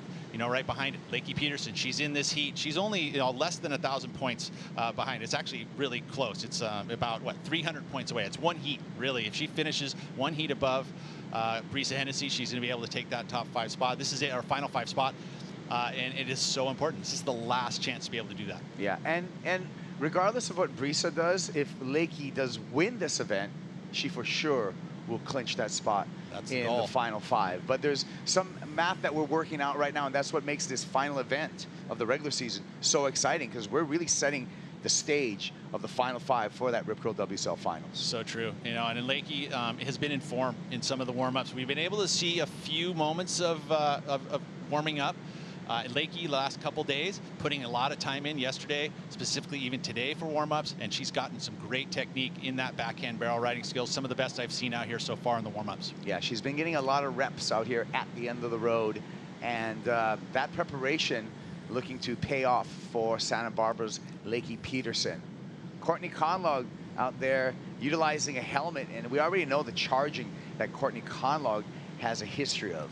Well, and you think about it, the smaller days are actually probably the most dangerous, really, because you're closer to the reef. You know, these waves are going to barrel over probably 2 to 3 foot of water, so it's very easy that you can bonk the reef. I did this morning. I had a little warm up this morning. Did? And, oh yeah, well, I was out there with little you. Toe scratch. Oh. You know, minor, really, right. Considering what could happen out here. Here we go. A little drag on the takeoff for Lakey Peterson. Now she's going to line up for some turns. Bottom turn to backhand hook. Let's see if she can fit another turn in. And the answer is no, as that wave moves on to that inside shelf. Well, Lakey only getting really that one maneuver, obviously hunting the barrel from the takeoff, which is exactly what you need to do, but that wave not barreling, so I had to make the decision to move to maneuvers, which puts you a little bit off pace, really deciding. I mean, if you focus on just going, oh, this wave's going to go to turns, which we saw Tatiana do, it almost sets you up for better timing. Here she thinks, okay, I'm going to get in there. Oh, not going to happen, so a little bit off, sets up this next maneuver here. Carves it back into the lip. Again, the critical section is what we're going to see. Major maneuvers have to happen. That one a little bit more onto the shoulder, so not going to be a big number. And the number comes in at a 2-point ride for Lakey Peterson. Hey, we got someone on the line right now, and I'm going to pick up that line because we have the 7-time world champ, Lane Beachleach, joining us. Thank you so much for joining us, Lane. Thanks, Kuiper. Good to see you. Hey, Pete. How's it going, Lane? Good to have you here, and this is a special event. You've been able to have a trophy on your mantle from this wave. So great to see you. Tell us about your experience here. It's a pretty death-defying wave, and you know, it's great to see the girls back out there. You know, it's been a long time since the girls were at Teahupo'o, and yeah, I've got scars all over my body from that reef. It burns you, it cuts you. It was the one place where I learned that they actually rely on limes to treat coral cuts, and it's like pouring straight acid on your skin to heal that. I've had the same experience. I know, Kaipo, that's the same. It is a tough one. Yeah, 2001 was your victory here. Tell us a little bit about the year that you took out a win here.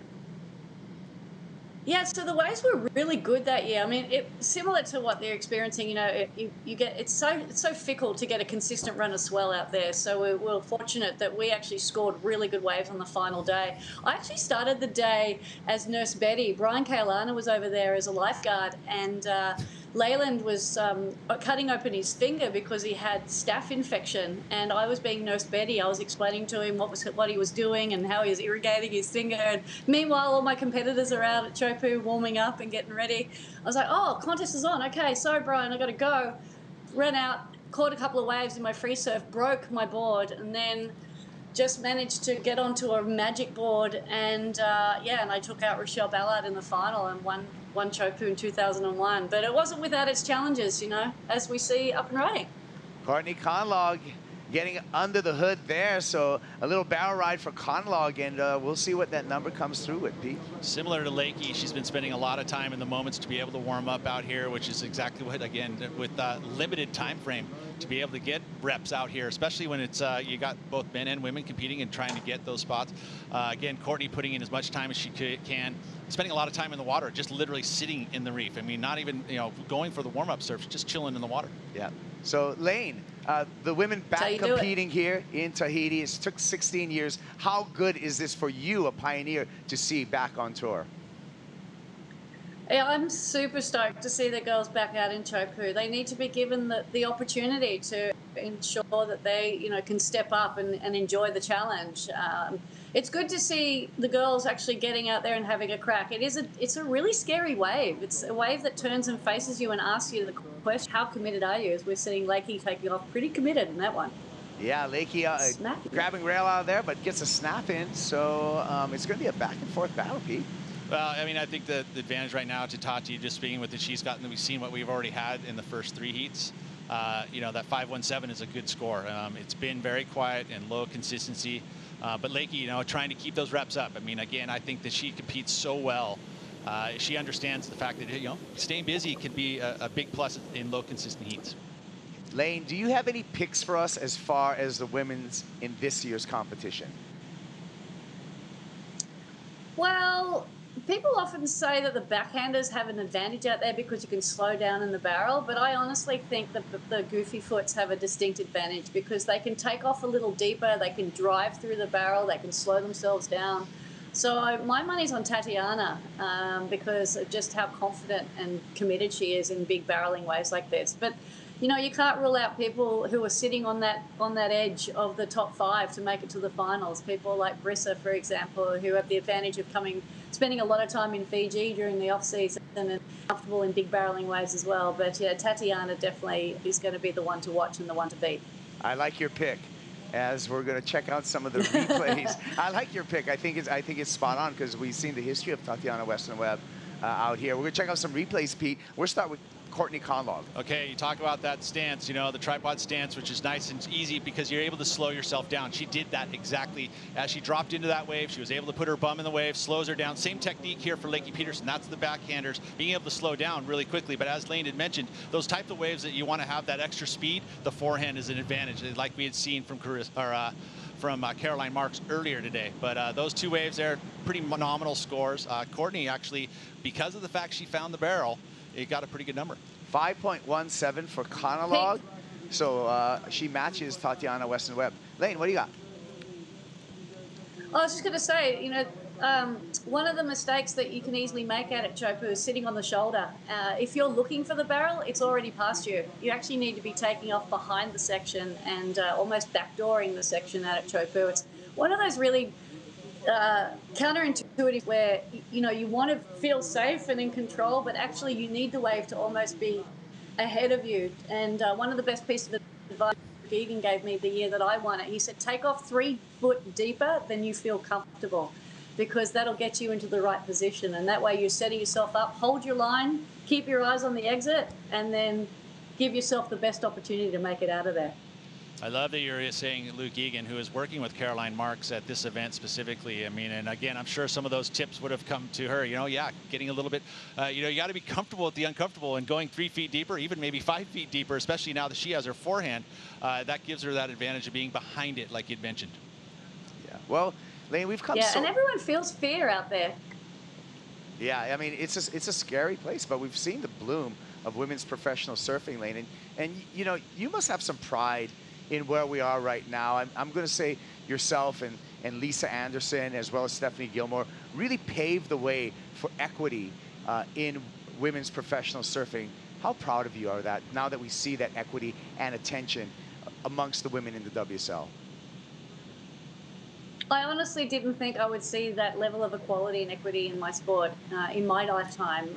My predecessors fought a really hard, and then my peers and colleagues, Rochelle Ballard, Kate Brett, Megan Abubo, we all fought really hard to not only be given the opportunity to surf in quality waves, but also to earn the respect and recognition that we so richly deserved, and to come through at a time where there was an explosion on the industry, but they still didn't truly believe in us. We had to believe in ourselves, and so to now see the WSL get so invested in women's surfing, to you know, allow the next generation to see their peers on the big screen and to aspire to become a world champion fills me with immense satisfaction and pride, because if I'd gone through all those battles in the boardroom and at the beach for it to amount to absolutely zero, I'd be bitterly disappointed. So I'm extremely stoked.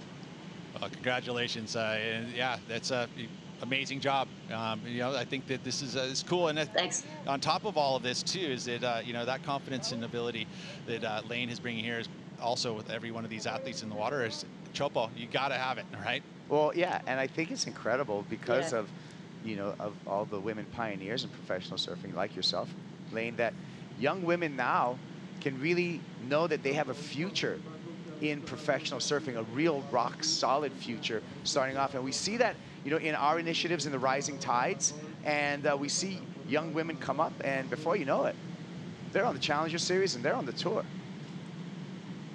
Absolutely. I was thinking to that point, Pete, about talking about confidence. And most of us think that confidence actually comes from achieving something. But a confidence and a confident attitude is actually built through your belief in your ability to work it out as you go. Otherwise, if we're relying on confidence to achieve something, we may actually never achieve it because we're putting the cart before the horse. So to see that, you know, we're demonstrating what belief can do. You know, you've believed, the WSL and the industry have believed in women's surfing. You've brought us back to a very challenging wave that's actually going to make the girls step up and prove to them what it takes. They don't need to prove anything. We already know they've got what it takes, but they just need to be given a little bit of time and support to believe in themselves as well. But these girls just, you know, they've got such tremendous support and encouragement, and they are great role models for the future generations. So, yeah, like you said, Kaipo, if the future generation can see where they want to be in the current generation, then they're a step ahead of other athletes in other sports, especially women's sport. So, Lane, speaking of role models, we're going to tee up some of the rides from Carissa Moore just earlier this morning as she clinched her #1 spot at the Rip Curl WSL Finals. I'd like you to talk over this ride. Yeah, well, she took off late, just really positioned herself comfortably in the barrel and just rode it beautifully. She kept that high line. The mistake a lot of girls can make is that we drop too far down into the barrel. What surfing Chopo taught me is where you look is where you go. And she's obviously got a really nice high line. She's very confident on her backhand. And she just holds the rail and takes her time. She doesn't rush it. She doesn't oversurf it. She just stays with the section and stays with the power. And that's what gave her the scores, you know. And that's what, you know, the judges are obviously looking for those barrel rides. And she just positioned herself beautifully, took off just that little bit deeper than what the majority of the girls are taking. And she was rewarded with the scores. Well, Carissa now put herself in a really good position. She's going to be the #1 seed at the Rip Curl WSL Finals, a chance to get a 6th world title, getting a little bit closer to your title count. What do you think about that? Look, the only record I know I'm ever going to be holding on to a little bit longer is the fact I'm the only surfer in history to have won 6 in a row. But to say to see Carissa become this close to winning her 6th world title suggests to me that she's got plenty more left in the tank. I have no question. I honestly thought Stephanie Gilmore was going to smash my record because she had won her 6th world title at the same age I won my 1st world title. So I thought she was just going for 10. But then, you know, the likes of Tyler and Carissa came along and put a dent in that plan. But Carissa, yeah, she's talented, she's competitive, she's extraordinary. And if anyone's going to smash my record and ultimately Steph's record, then Carissa's probably the one that's got the target on her back. Yeah, you'll always have that 6 consecutive, though. I don't see that going away anytime soon. So hard to do. I mean, I don't know how you did it to have 6 in a row. I mean, how do you keep coming back with that drive? I mean, it's very exceptional. It was intense, I must admit. You know, I won 7 world titles, I won 6 in a row, but I won 5 in a state of fear and only 2 in a state of love. And those 2 versus those 5 taught me a lot about what it takes, because those 5 world titles, I talk about how I won within that state of outcome driven. It was more win at all cost mentality, which cost me a lot. I mean, the day that I won Teahupo'o, on my final wave, I dropped my eye line. I came out of the barrel in front of the lip. The lip landed on the back of my head. it herniated a disc in my neck, it severed my spinal cord, and I just surfed with that kind of pain and discomfort for another 5 years before I did something about it. So now I'm constantly in pain management. Wow, that's a price to pay. Yeah. As we saw, Courtney It Carlog. was a significant price to pay. Wow, that's a crazy story. Courtney Carlog, just with a ride to back up her 5.17, will get you that score. We also have Caroline Marks. She took a win. She's straight into the quarterfinals, and she's with Dimity Stoyle. That's right. Caroline here, that was an incredibly slow heat, but you surfed it perfectly. You got the best tube of the heat, backed it up with a nice wave of turns. How excited are you to be back here at Teahupo'o? Yeah, I'm stoked. I've never had a heat out here, so that was my first heat of my life out there, which was really exciting. And yeah, it's a dream come true. I you know, thought about it as a kid growing up, and I'd always watch the men out here, but obviously it's a really scary, intimidating wave. But yeah, the level of the women have just gone so far, so it's just so cool to be out here sharing the lineup with the girls. Yeah, and the swell's a bit of a slow start this week, but the forecast is looking really, really good. And I know that you've had lots of experience out here. How excited are you to see some swell coming and a chance to maybe get some big barrels? Yeah, it's super exciting. You know, I think, you know, it has been a few days of small, but Tahiti is such a beautiful place to hang, and the people are really nice, and we all been enjoying it, having a lot of fun. It's the last event of the year, so just trying to enjoy it as much as possible. And yeah, when the waves do come, they're really, really fun. Just a bit slow, but I think, yeah, like you said, the rest of the waiting period looks great. So hopefully we're getting just tons of barrels the next round. Can't wait to see it. Thanks. Good luck.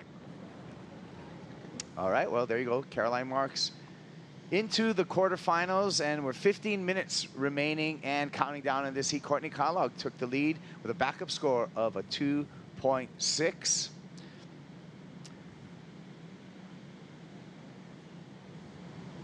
More on the way. We'll take a quick break, but we'll be right back with more action here from the Outerknown Tahiti Pro.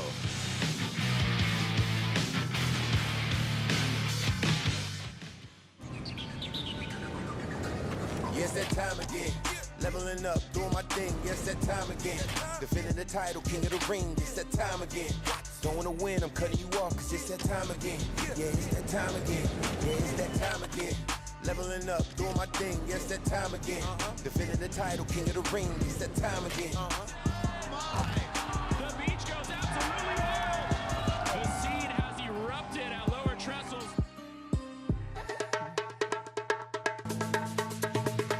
Everything's gonna be alright. Everything's gonna be okay. Everything's gonna be alright. Kila kitu kitakuwa sawa. Usitie shaka.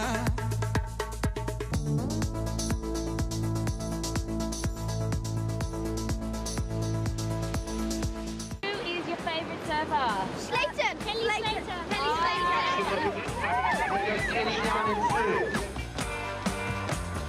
Kelly's results go all the way back to 1992.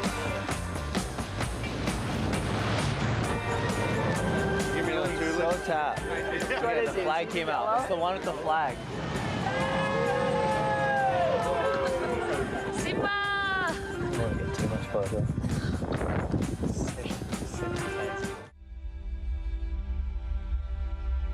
You know, the goal of winning a world title is absolutely at the top. I just want to win for myself and my family and my husband. Like, he's put so much effort into me, and I don't know, I just want to win for the people who have sacrificed so much for me. And I also want to win to prove people wrong that doubt me and don't think I can do it. There's nothing more fun than that.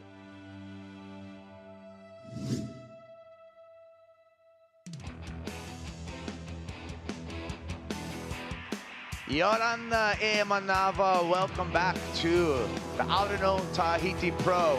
Heat number 4 of the opening round. And Courtney Carlog out in the white jersey with the lead over Tatiana Weston Webb and Lakey Peterson. Weston Webb with the same single high wave score of 5.17. So Weston Webb with priority just needs to get over that 2.6, Peter, to take the lead back off of Courtney Conlogue. Well, you saw the strategy there from Courtney. She picked up the 5.17. She would have seen and known that that score was exactly what Tatiana Weston-Webb. She turned around, picked up the quick 2.6 just to get the lead. And I think that that was strategically a very smart move. Now she has the lead, puts a little bit of pressure on Tatiana, and the fact that she has to make the right choice to pick up a wave. Wave coming through here, and we'll see if anyone's going to pull the trigger on this one. Courtney taking a look, and the phone line is still open. And we have a special guest, 7-time world champ and former Tahiti winner, Layne Beachley. Thank you again for joining us here, Layne. Hey, Layne, I just wanted to ask you a question real Thanks quick. for having me. In regards to like this type of event, I mean, and we're sitting at a place that obviously is a very dynamic, scary, challenging place. Does competition, do you think, improve that ability to go out there and showcase that talent? I mean, because usually you're out there sharing the lineup with a bunch of other people, but I mean, it seems to me like this would be the greatest place in the world to be able to push the limits of big wave surfing for these women. Absolutely. I think competition actually makes you channel your energy, channels your nerves, channels your focus. I remember the first couple of years I competed at Teahupo'o, I must admit, I was absolutely horrified. I was so scared out there. I really wasn't comfortable. I managed to scrape through to the quarterfinals, but I recognized that there was fear that was holding me back. And for me to be able to perform at my best, the best thing I can do is acknowledge I'm afraid and then make friends with that fear. So I had to identify, what is the fear? What is it that I'm actually afraid of? And I realized it was the reef. I was really scared of the reef. I mean, there's so many horror stories about that reef, and the fact that it's fire coral, so it not only cuts you, but it burns you. So I actually took off my leash one free surf, and I went and tied it onto the rope in the channel there, and I dived down and made friends with the reef. I thought, hey, reef, how's it going? You're really pretty. And just made friends with the reef and recognized that it wasn't so bad, because what we fear, we attract. And we attract it because we're constantly focusing on what we don't want. So I tended to recognize that the first thing I can do to overcome a fear is to make friends with my fear. So once I dove down and made friends with that reef, I was like, all right, I'm not scared of you anymore. I'm not afraid of you anymore. And then that really made me channel my energy and my focus and whatever nervous energy that I had into performing at my best. So the year that I won in 2001, I was in an absolute state of flow. It was so effortless. The following year when I beat Yala Kenley in the final, geez, we were both covered in blood and cuts and all sorts of abrasions by the end of that, because we ended up with a 10-foot or 8 to 10 foot west swell pounding into the reef, and the guys are like, send the girls out, you girls go for it. We don't want anything to do with that.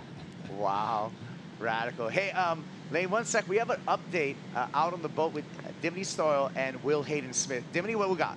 Thanks, Kaipo. Yeah, Will, the ocean has gone a little sleepy. We saw some amazing moments. What's the update for this afternoon?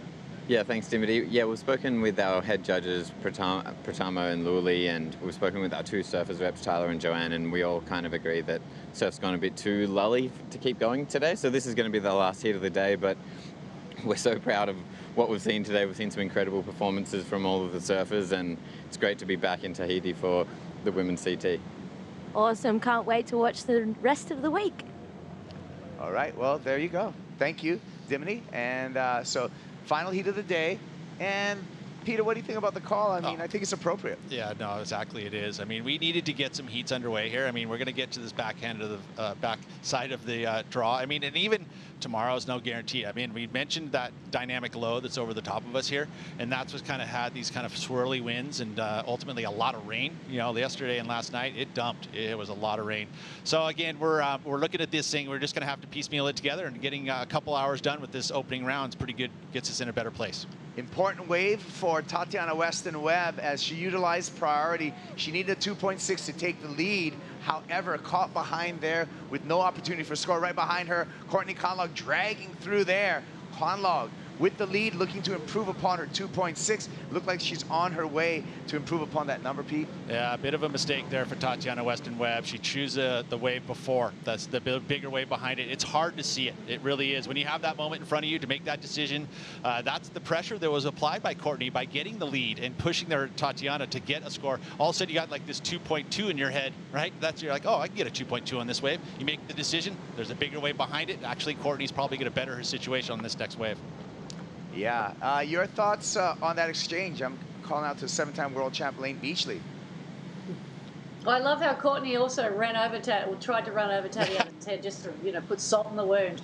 We see Tatiana dragging her arm on the inside here. It's a nice little wave. I know she needs another backup score, but the turns, you know, it's clear the judges are looking for barrels, and the fact that I said earlier, you know, if you're dragging your arm in the barrel, that means you're a little bit too wide for it. But yeah, it was a really clever play by Courtney. Just put the pressure on, and then just kind of, you know, do a little bit of a psychological run over just to say, hey, you picked the wrong wave, girls. Let's give it another crack, shall we? Yeah, I love it. Talk to me a little bit about the gamesmanship that can come into play when you got the jersey on. Well, talk to me about this replay first, Courtney.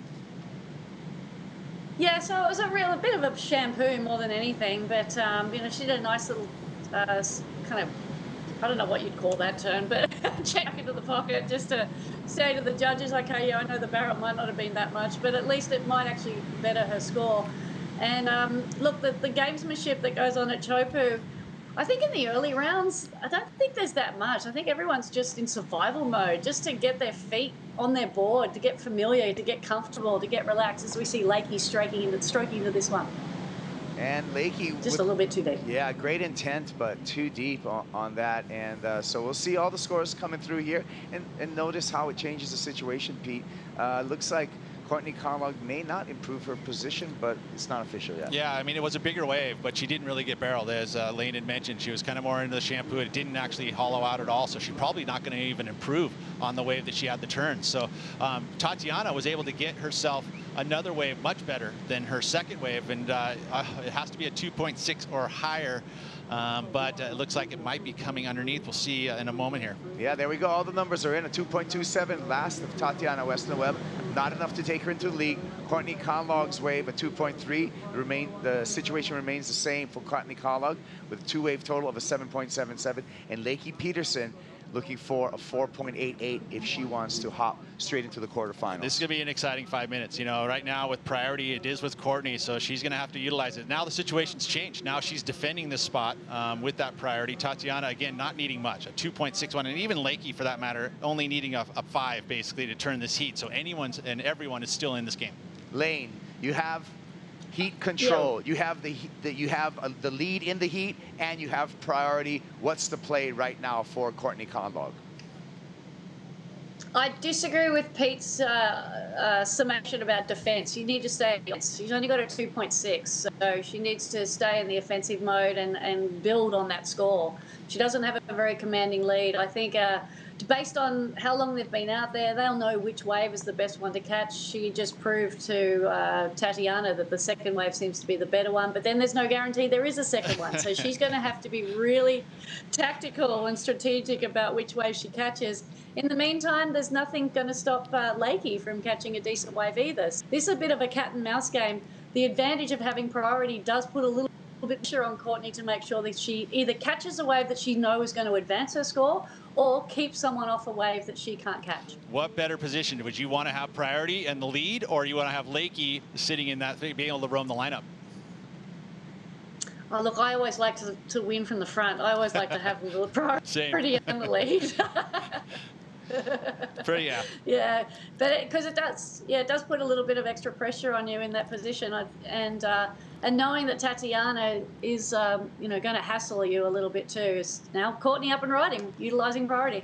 There she goes, playing offense with a couple of turns on the backhand, and Courtney Conlog looking to better her low of a 2.6 and break further away from Tatiana Weston-Webb and Lakey Peterson. Pete. Well, she played offense here, but it was important for her, if she was going to play offense, that she needed to improve on that 2.6, and I don't know if she's done that. I think it's going to be very similar type of score.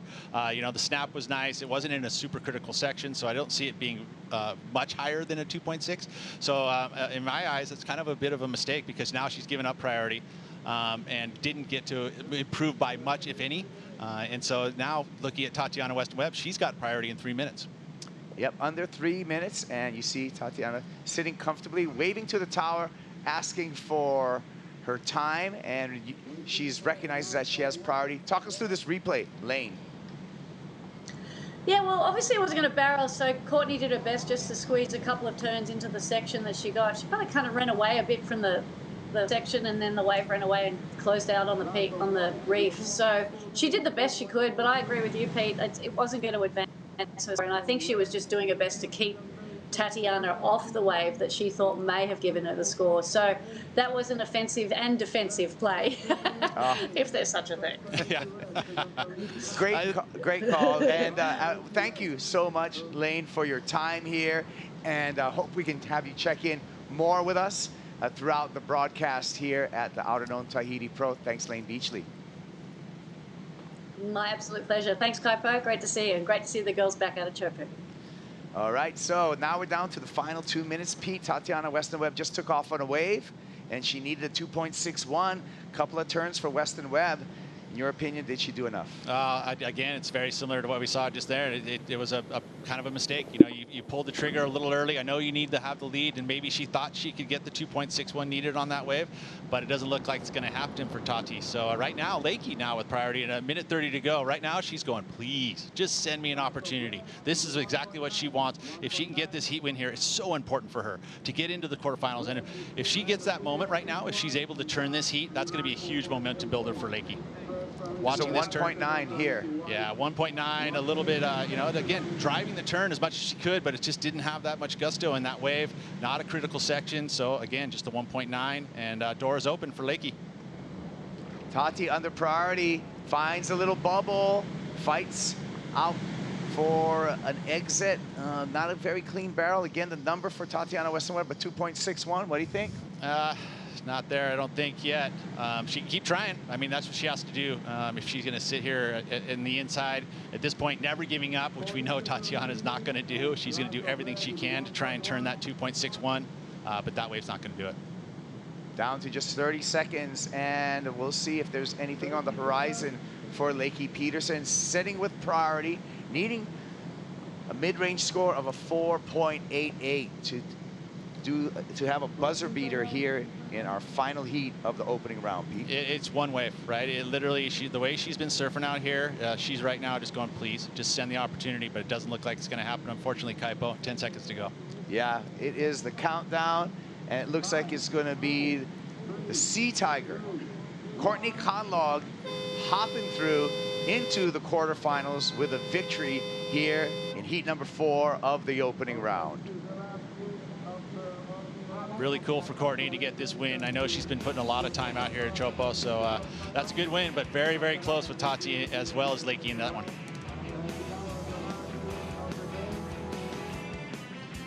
Well, we got things started here at the Outerknown Tahiti Pro.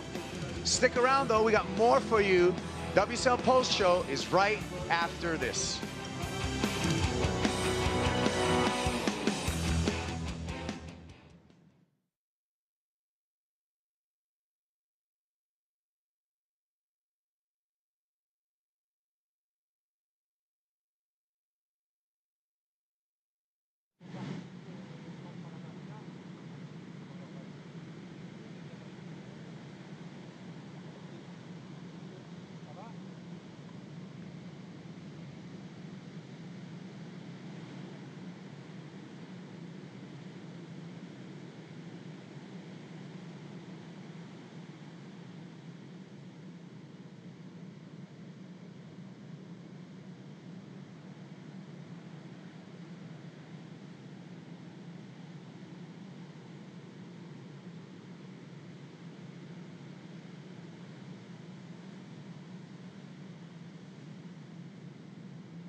competition. I gotta do what I gotta do. That's for my face, back in my face. I gotta do what I gotta do. I break it down, he never came. I'ma do me, I'ma do me. That's in my blood, I never change. That's in my blood, I never change. That's in my blood, I never change. Welcome to the WSL post show after the opening day of competition here on the 6th day of the waiting period for the Outerknown Tahiti Pro, celebrating women back here competing at Teahupo'o after 16 years. What a wait that was, especially with last year getting canceled, and finally seeing the world's best compete over the shallow reef. A couple little sets in there, a few barrel rides to talk about to set up some pretty heavyweight heats in the elimination round as we feel like we're just getting started here at the end of the road. Joe Turpel, Laura Enever, and Peter Mell. Pete, how nice was it to catch up with 7-time world champ Lane Beachley as she got to play Remember When, those early stages of competing out here? Well, again, she was at the forefront. I mean, you never thought that at 7 world titles would actually be able to beat, that record being broken. It hasn't yet. She's still tied with Steph Gilmore, but also you think about Carissa Moore and what she's been able to do. I mean, it's been an incredible time frame. I mean, 16 years, she was able to compete here and talk about the fear that it was, part of competing here. And we know that some of these women in this event are feeling the same way. Laura, you're a competitor I think of right away that would have just really loved this opportunity to compete here. How proud of you of the women on what they put down today? I'm so proud of them. I mean, yeah, after 16 years to be back here, and like Carissa was saying in her post-heat interview, it's been a long year. There's been a lot of changes this year. There's been a lot of changes to the schedule, and these waves pipeline and Teahupo'o being added in, and, the women at the back of their head all year knew that last event's going to be in Tahiti, and we're going to have to push our limits there. But, the anticipation's been boiling up, and I think this afternoon was a perfect way to get started. It wasn't anything too big or crazy, but it was, there was opportunity for turns and some nice barrels, and for the women to just find their lineups in the surf. There hasn't been much in terms of, opportunity to warm up the last few weeks while everyone's been here. So that was the warm-up before a big swell on its way. Fingers crossed. Yeah, exactly. So exciting. Well, last heat winner was Courtney Conlog. She's now hanging out with Dimity. Wow, Courtney, that was an incredibly slow heat. How do you manage the emotions knowing that we're here in one of the best barreling waves of the world and you might need to end up doing turns to win the heat?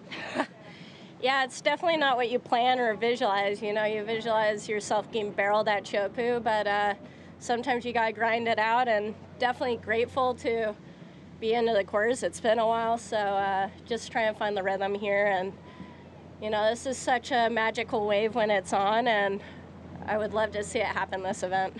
And you've spent a lot of time, trying to practice and get as much information surfing out there, and we know the forecast is looking really good. How excited are you for the rest of the waiting period? Yeah, I mean, I'm a surf geek, so I'm always putting the time in and seeing how I can improve and evolve. Haven't done a lot of backside barrel riding in a while, so it was nice to freshen up with that. And it's really nice, the camaraderie out in the lineup right now with the guys. And really looking forward to the swell that's coming, and fingers crossed the weather's nice to us. Hope so. So excited to watch you. Good luck in the next round. Thanks, Dimmy. Thanks so much, Dimity. And Courtney always makes us smile and laugh in her post-heat interviews. We hung out with Courtney the other day, Pete, in the channel, and she was one of the women that just came up to us and said, hey, I didn't really come here to do turns. No. I want to get barreled. And winning on a day like today, where it was a little smaller for probably what she's hoping for, she's got a lot to look forward to in the next couple days. She does, and I think that was a big win for her. I mean, it's unfortunately disappointing. I mean, I like the call to be able to pull it, to stop it, because it really was slowing down. We're going to see that decline before we see it start to pick up tomorrow. Of course, we're, again, fingers crossed with that local weather that we're going to have some glassy conditions through tomorrow, but I think we're supposed to have some rain overnight. So we'll buckle down for that. Well, it was a short afternoon, but we still have a lot to celebrate. For Carissa Moore, she had a big heat, her opening round heat earlier today with Vahine Fierro and also Gabriella Bryan. She was one heat away from clinching a spot.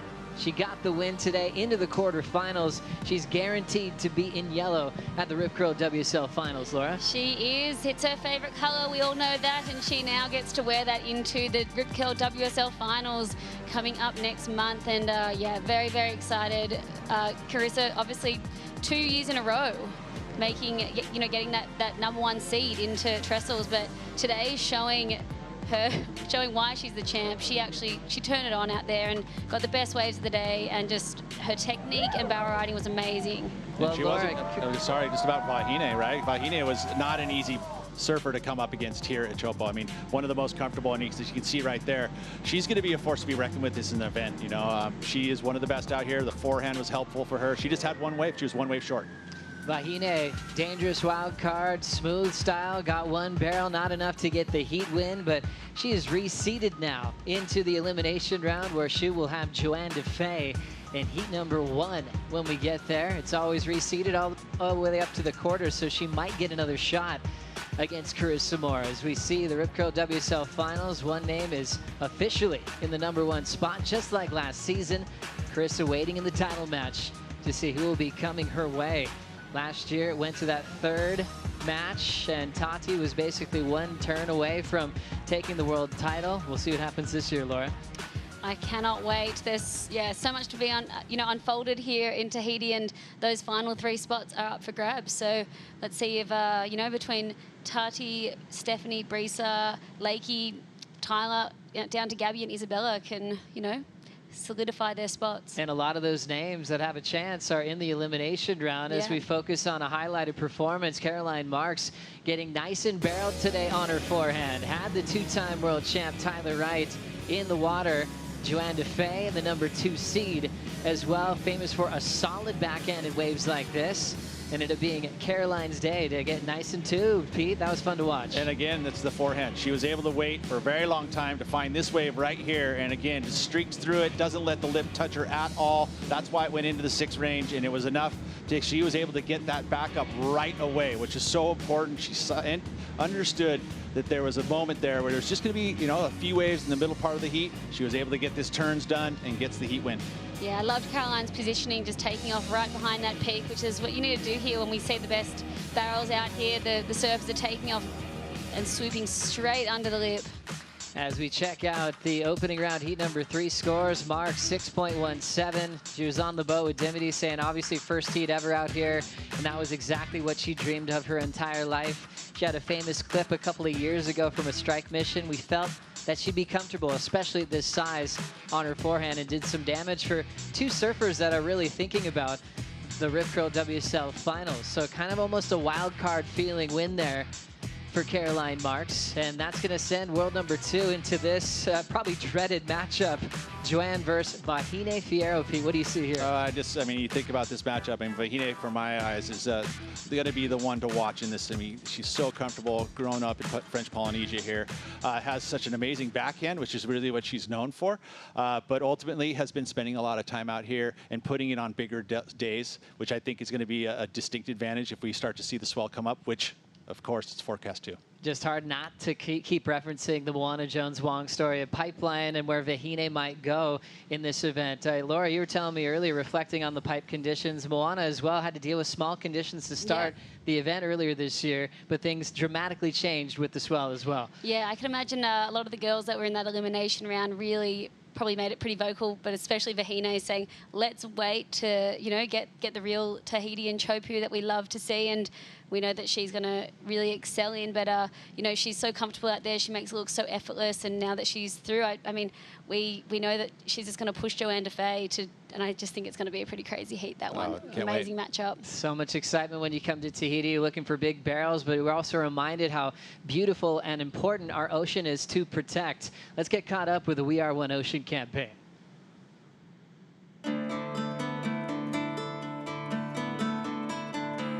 Coral is such a huge part of our life as surfers. It's what makes these amazing waves. We have to try and protect it at all costs. We are in Tahiti doing a reef restoration project with coral gardeners and the Tahiti ET Surf Club. All the coral fragments are in the water, and they will teach you how to make some ropes. Adobe is partnering with the WSL's We Are One Ocean initiative in Tahiti to #CreateWaves, and we're challenging the surf community to use creativity to inspire the protection of our one ocean. Can you guys do by yourself? I think so. Yeah. One day I went surfing and I saw that the coral reef were dying, and every day I saw it happening. If we lose it, we lose the surf, we lose the fish, the oxygen we breathe. We're on a mission to revolutionize ocean conservation and try to build a movement to help save coral reef ecosystems. It's kind of a way of giving back to the ocean. We know how the corals are important for the ocean and for the planet Earth. Is that big? We invite all the kids from our club and the community to come to show the kids what is the important and how to do the plantation. It's just very important because the kids are the future. In 1 year's time, I can come back and look at how my coral reef grew and how I helped impact the environment in a really good way. Little differences can make really big differences in the end. Just being aware of the things that you do can affect the ecosystems around you. It plays an important role for us as surfers, but not just surfers, fishermen, fish, sharks, all kinds of wildlife and marine wildlife. And it's one of our greatest ecosystems, and if we don't look after it, it could be extinct. Through the Create Waves initiative, Adobe is asking creators everywhere to make the case for ocean protection. During the Tahiti Pro, we are posting what we can do to help, like the Coral Gardeners initiative, to show how our collective actions can make an impact. Now it's your turn. Tell us what you're doing to protect and conserve our one ocean. Download the Adobe Express app, search for World Surf League to get our custom template. Share your creations on social with hashtag #CreateWaves and hashtag #WeAreOneOcean, and tag Adobe and WSL for a chance for your post to be seen in the lead up to the WSL Finals in September. We are one ocean!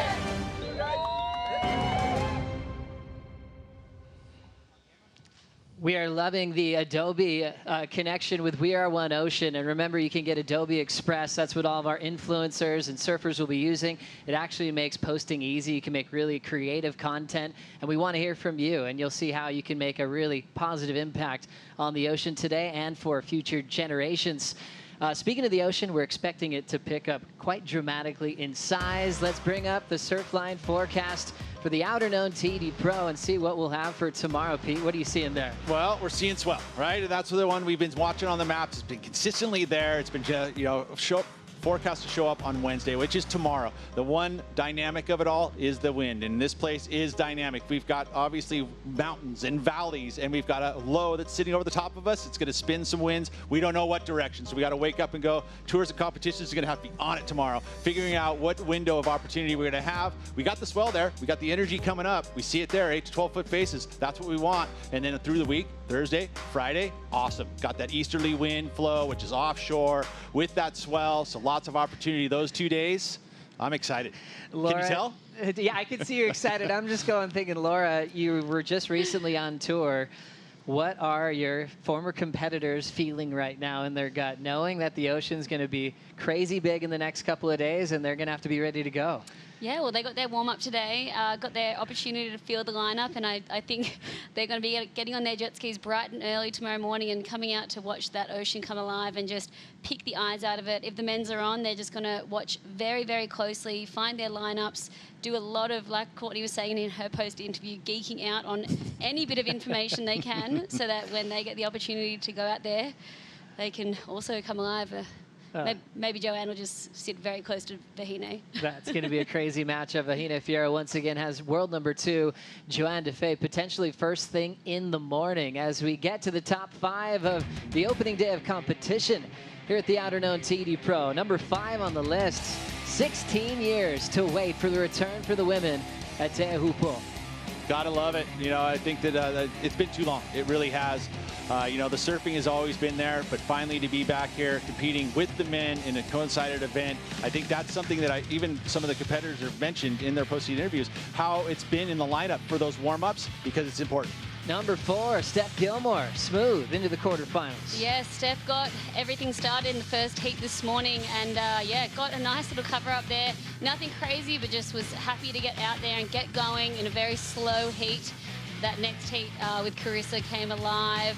But, for Steph, probably the best, conditions that she's had, and she's been here for over 3 weeks. So, getting the ball rolling.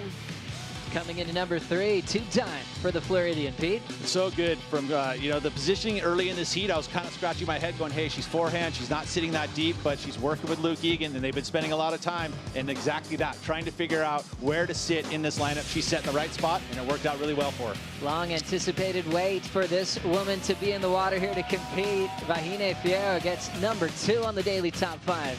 And we knew that the crowd, all the boats would be going wild, and this is just the beginning of it. Vahine just swooping into that, so far behind it, knows this wave so well. Her positioning is just absolutely perfect, and, just the one wave in that heat, but she, showed us what she's got. Taking over the post show, getting the number 1 spot. Carissa Moore officially number 1 heading into the Rip Curl WSL Finals. We think about this number 1 round, the opening round, been very tough for Carissa Moore throughout this season. So I think this is going to be very good for her confidence coming through her first heat out here and getting the win and 2 barrels. No one else did that today. This heat had the best barrel opportunities. We saw it, and Carissa was able to get the best too. So she's feeling the rhythm right now. And also, she mentioned in her post-interview that she knew that if she made it through this round, and if Vahine makes it through her elimination round, she knows that in the quarterfinals she'll be matched up with the top and the bottom seed. So I think Carissa coming into this, event, a lot of anticipation, but just so keen to push herself. Really excited to see what could unfold first thing tomorrow morning. Make sure your fantasy teams are set on worldsurfleague.com. It could be a very early start for the best surfers in the world. We haven't seen the men yet in competition, or we could start with the first heat of the elimination round for the women. Take care, you guys. We'll see you bright and early.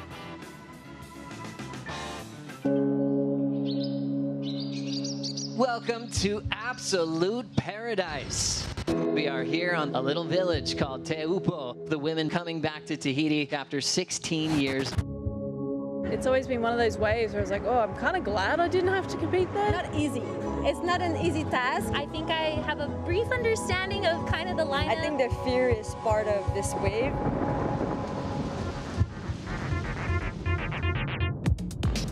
Looks like we've got Steph Gilmore on her opening ride, looking for a little bit of vision. Here goes Carissa, she's dragging in. Oh, she's gonna get pitted, and she's coming out. Nice. Stomps the takeoff, pulls in under the hood, gets the exit. Local wild card, Vahine Fierro.